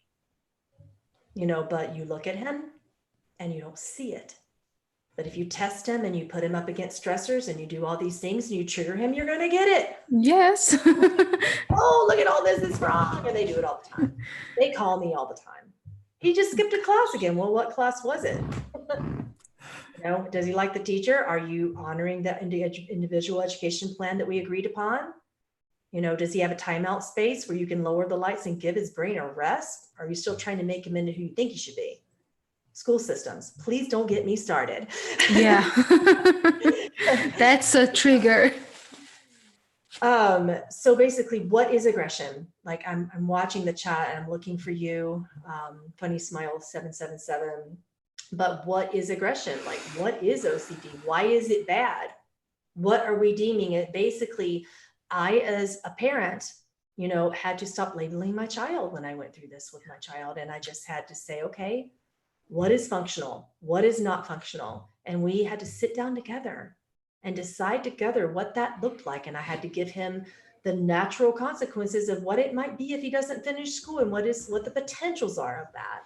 If he's going to get violent when he was younger, I would say the potentials are of that I can't be around you today because you hit me in the face. Give me like a real example. I'd be like, your dad, he's yours today. He punched me. He was just like 10. He didn't know any better. And they never do, no matter the age, no matter the maturity. These nonverbal, low functioning autistic children, they're not trying to hurt or to harm or to give us trouble. And I think that mom knows that, whoever's questioning about this. But it's a matter of what we're really working through in this labeling system and retraining ourselves out of these labels, out of these terms, and just really going through that. The mom says that her child is mainly attacking her because she's the main caregiver. She's hitting and pulling her hair and pinching and biting. Yeah, I went through that. It's just harder when they're like, she's 18. In that case, I would highly advise, particularly because they get stronger physically at that time, for you to get some help. So in And I'm really sorry that you're experiencing that. I remember when I was experiencing that. Yeah, I remember that. I didn't get the pinching, but I got the hair pulling and the biting and the hitting and the kicking and the throwing things. So what I had to do was go into a system that is there to help me. Okay. And I'm not going to say what you think I'm going to say, not going to advise medication or hospitals, but I am going to say that there's the social systems for this are incredible in every state. If you're in my country for autism, every state. So what you can do is ask for respite care. So this means that you get access to someone who is trained and who's going to come in your home. That's just one part of that program. You need to be aware of the systems that are in place to help you. So at that point, I asked for someone from my public health department. I said, okay, this is what I'm experiencing. And someone came in my home. There were 2 different programs. One was respite care, and they just gave me a time to go take a shower. And it was just like twice a week.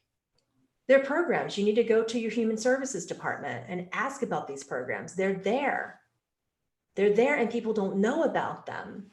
And if I didn't know about them, if I didn't ask his school counselor to help and not view them as an enemy, because they don't know any better, they're just doing what they feel that they should do. It's I and my child who are learning to be the experts, not the school systems. They still don't know people. So you got to know the right questions to ask and get the right people on your team, because they are there to help you. If I didn't know that, I didn't know what I would end up doing. So basically I went to the school counselor and I said, please be on my side. This is really hard. I'm getting hit and kicked and bit, and he's still peeing his bed and he's this age. And they said, okay, we got this program, we got that program, go to the human services department and ask for these programs. We will refer you, call and get on these programs. So I did. So basically there are so many nurses and therapists, and, I'm not going to go there with doctors because we did not get much help from mental health care professionals with my child. Okay. That actually made things a lot worse. Okay. But I can say that retraining of the behavioral modification therapies, family therapies, so that you can get support mom, who's the main caregiver, that is vital. That is so necessary. If you don't do that, you're not going to be in any condition to even find these programs. So start with you and ask for help. Ask for help from the school, ask for help from the human services department, and just go with what you have with that help. I remember at the time when I was going through that, we got him in respite care, and someone would come over 2 or 3 times a week so that mom, that was me, can get a shower, can go for a walk, and just go get groceries by myself without getting bit the whole way through. It was really, really hard. I do not minimize your pain. I had bruises. It was hard. Okay. And he started that at breastfeeding age. He would bite me instead of eat, Oh my God. So it's just, if you have limited help in a small town, I was in a small town at that time as well. So I don't know where you are, so I can't get really specific with you, but I can say, go to a bigger town, go to a neighboring town, apply for services there. You have a county, not just a town. So your entire county human services department affects your entire county. So it doesn't matter how small it is, you will have something. They're legally required to have something, So if your only suggestion has been in putting her in a group home, you have a very limited system. But what you need to do is ask for help. Ask for help spiritually, ask for help from your human guides around you, ask for help from neighbors, ask for help from everything. If you're waiting on behavioral therapy, keep calling, keep asking for that. I lived in a small town too at that time, and there's programs that you basically have to push to get in, but you know what I did? I'm going to tell you what I did. They opened at 8 a.m. every single day, the human services department. And I showed up with my bruises and my child at 7:50. And, and I just said, I know you have something. So now I am getting depressed. I am getting anxious. I am having a hard time. So if you don't have something for him, give me something for me. And they took me seriously, and they helped me and my child. I wouldn't take any of their medications, but I did go to therapy. I did go into that system to get myself some help so that I could be strong enough. I started to meditate more. I started to do yoga every day. I started to ask my inner guidance for what I could do to get that kind of help. I went on care.com and hired some help. for someone to come in as well to help me. And I asked for autistic experience. I was like, you must have some experience. And I ended up with a respite care worker who I did have to pay $10 an hour, and it was worth it. And he taught me so many things about behavioral modification. And it was myself and this respite care worker and one person from our small program that helped. And then therapy for my son and therapy for my husband and my son and my child, my husband at the time. His father is passed now. But we went through all of that.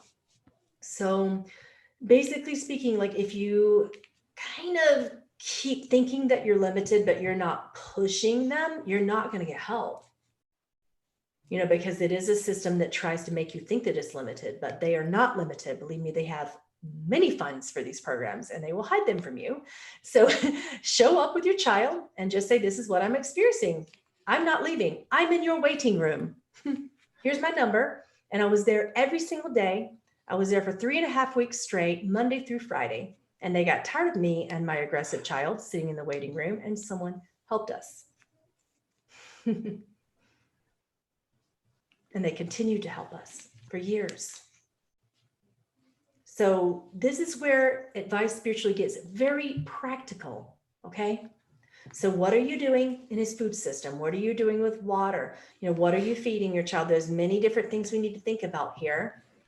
And this gets to be, we can keep it very simple. You know, stay away from the box food, stay away from the center aisles of the grocery store, raw, you know, organic as possible, but raw primarily. Stick to just the basics of good whole food. You know, that's a big deal. They won't starve. Don't worry. I went through that too. I remember telling therapists, but he won't eat it. And my therapist was like, when he gets hungry, he will eat it. And he did. Okay. So you have to step up and get out of the power under mentality as a parent. I say this with love because I've been there. So this is the Lilith in me kind of gently pulling you back into par and back into your power. Because you can kind of be in this and say the system isn't helping. I don't have enough money for this, or I don't have enough time for that. Or, okay, we can keep saying that, or we can stand forth and say, this is a situation that requires deep love, deep forgiveness, deep compassion, and ultimately deep acceptance. Okay.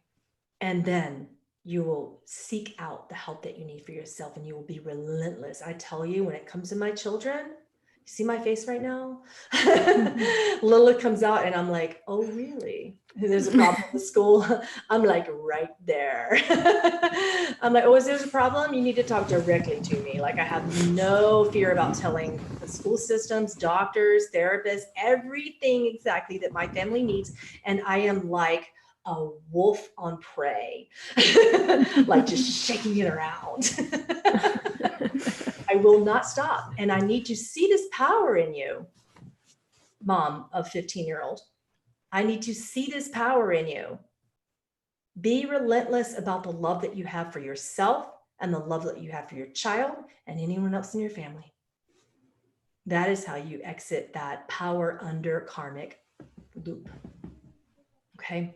And that is really the only way. It starts with you. And it requires deep acceptance, deep trust, and deep power. You don't need confidence. Confidence is bullshit. Okay? What you need is power, and you need trust in that power. And if you feel like you don't have it, ask Yeshua, ask Lilith, ask Heylal, ask all these beings that can pull you out of survival and into love and into power. Okay? It's, you don't need physical energy to do this. You don't need mental energy to do this. You really don't. I've been there. I've been lowest of the low with this, with my child. And what I needed was just trust, just that deep degree of trust and acceptance that everything is okay and is going to continue to be okay. Because believe me, when you have a child that's biting you and kicking you and pulling your hair, you think it can't get much worse. Start to believe that that's the low that you are going to, but that's it. That's the lowest. You can't keep saying is it going to get worse? I'm scared that it's going to get worse. That's your downfall. That's the insane mind, just basically playing with you. But you can begin to say, this is it. This is the lowest that it has ever been and it will ever be. And the only place to go from there is up here. And you need to start climbing, because that's what you do for your child and because that's what you do for yourself. If you're in a pit, dig your fingernails in and get yourself dirty. You got this. We're all here with you and we all believe in you. Everybody in chat right now, jump on that. Tell her she's got this, because it's true. Yep. If you didn't, you would not be in this situation. You are only there because you're that powerful. Yeah. And you can do this for sure. And thank you for sharing that, Pamela. That was very powerful. Yeah. Someone went the opposite way and said, I need advice on teenagers, young people who live with restricted, narrow-minded parents.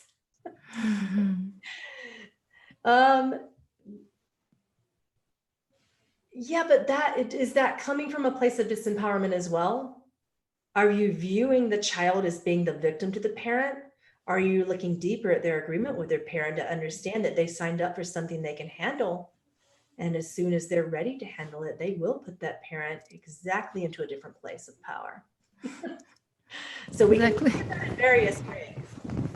And there are several people that looked at me that way when I was a child, because one of my parents was very religious. Little did they know that the other one was behind the scenes just kind of cheering me on.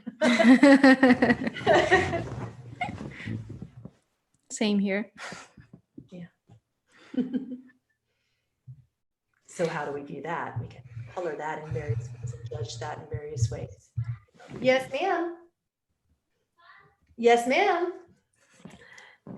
I can be done with work if you want me to be done with work.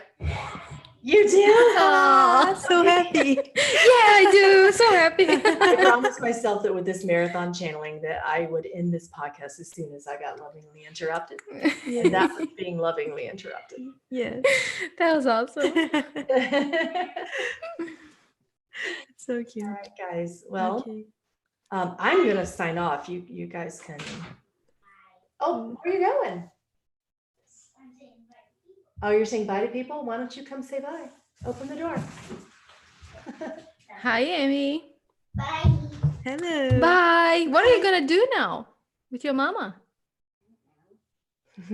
Whatever it is, at least you're going to be with her, right?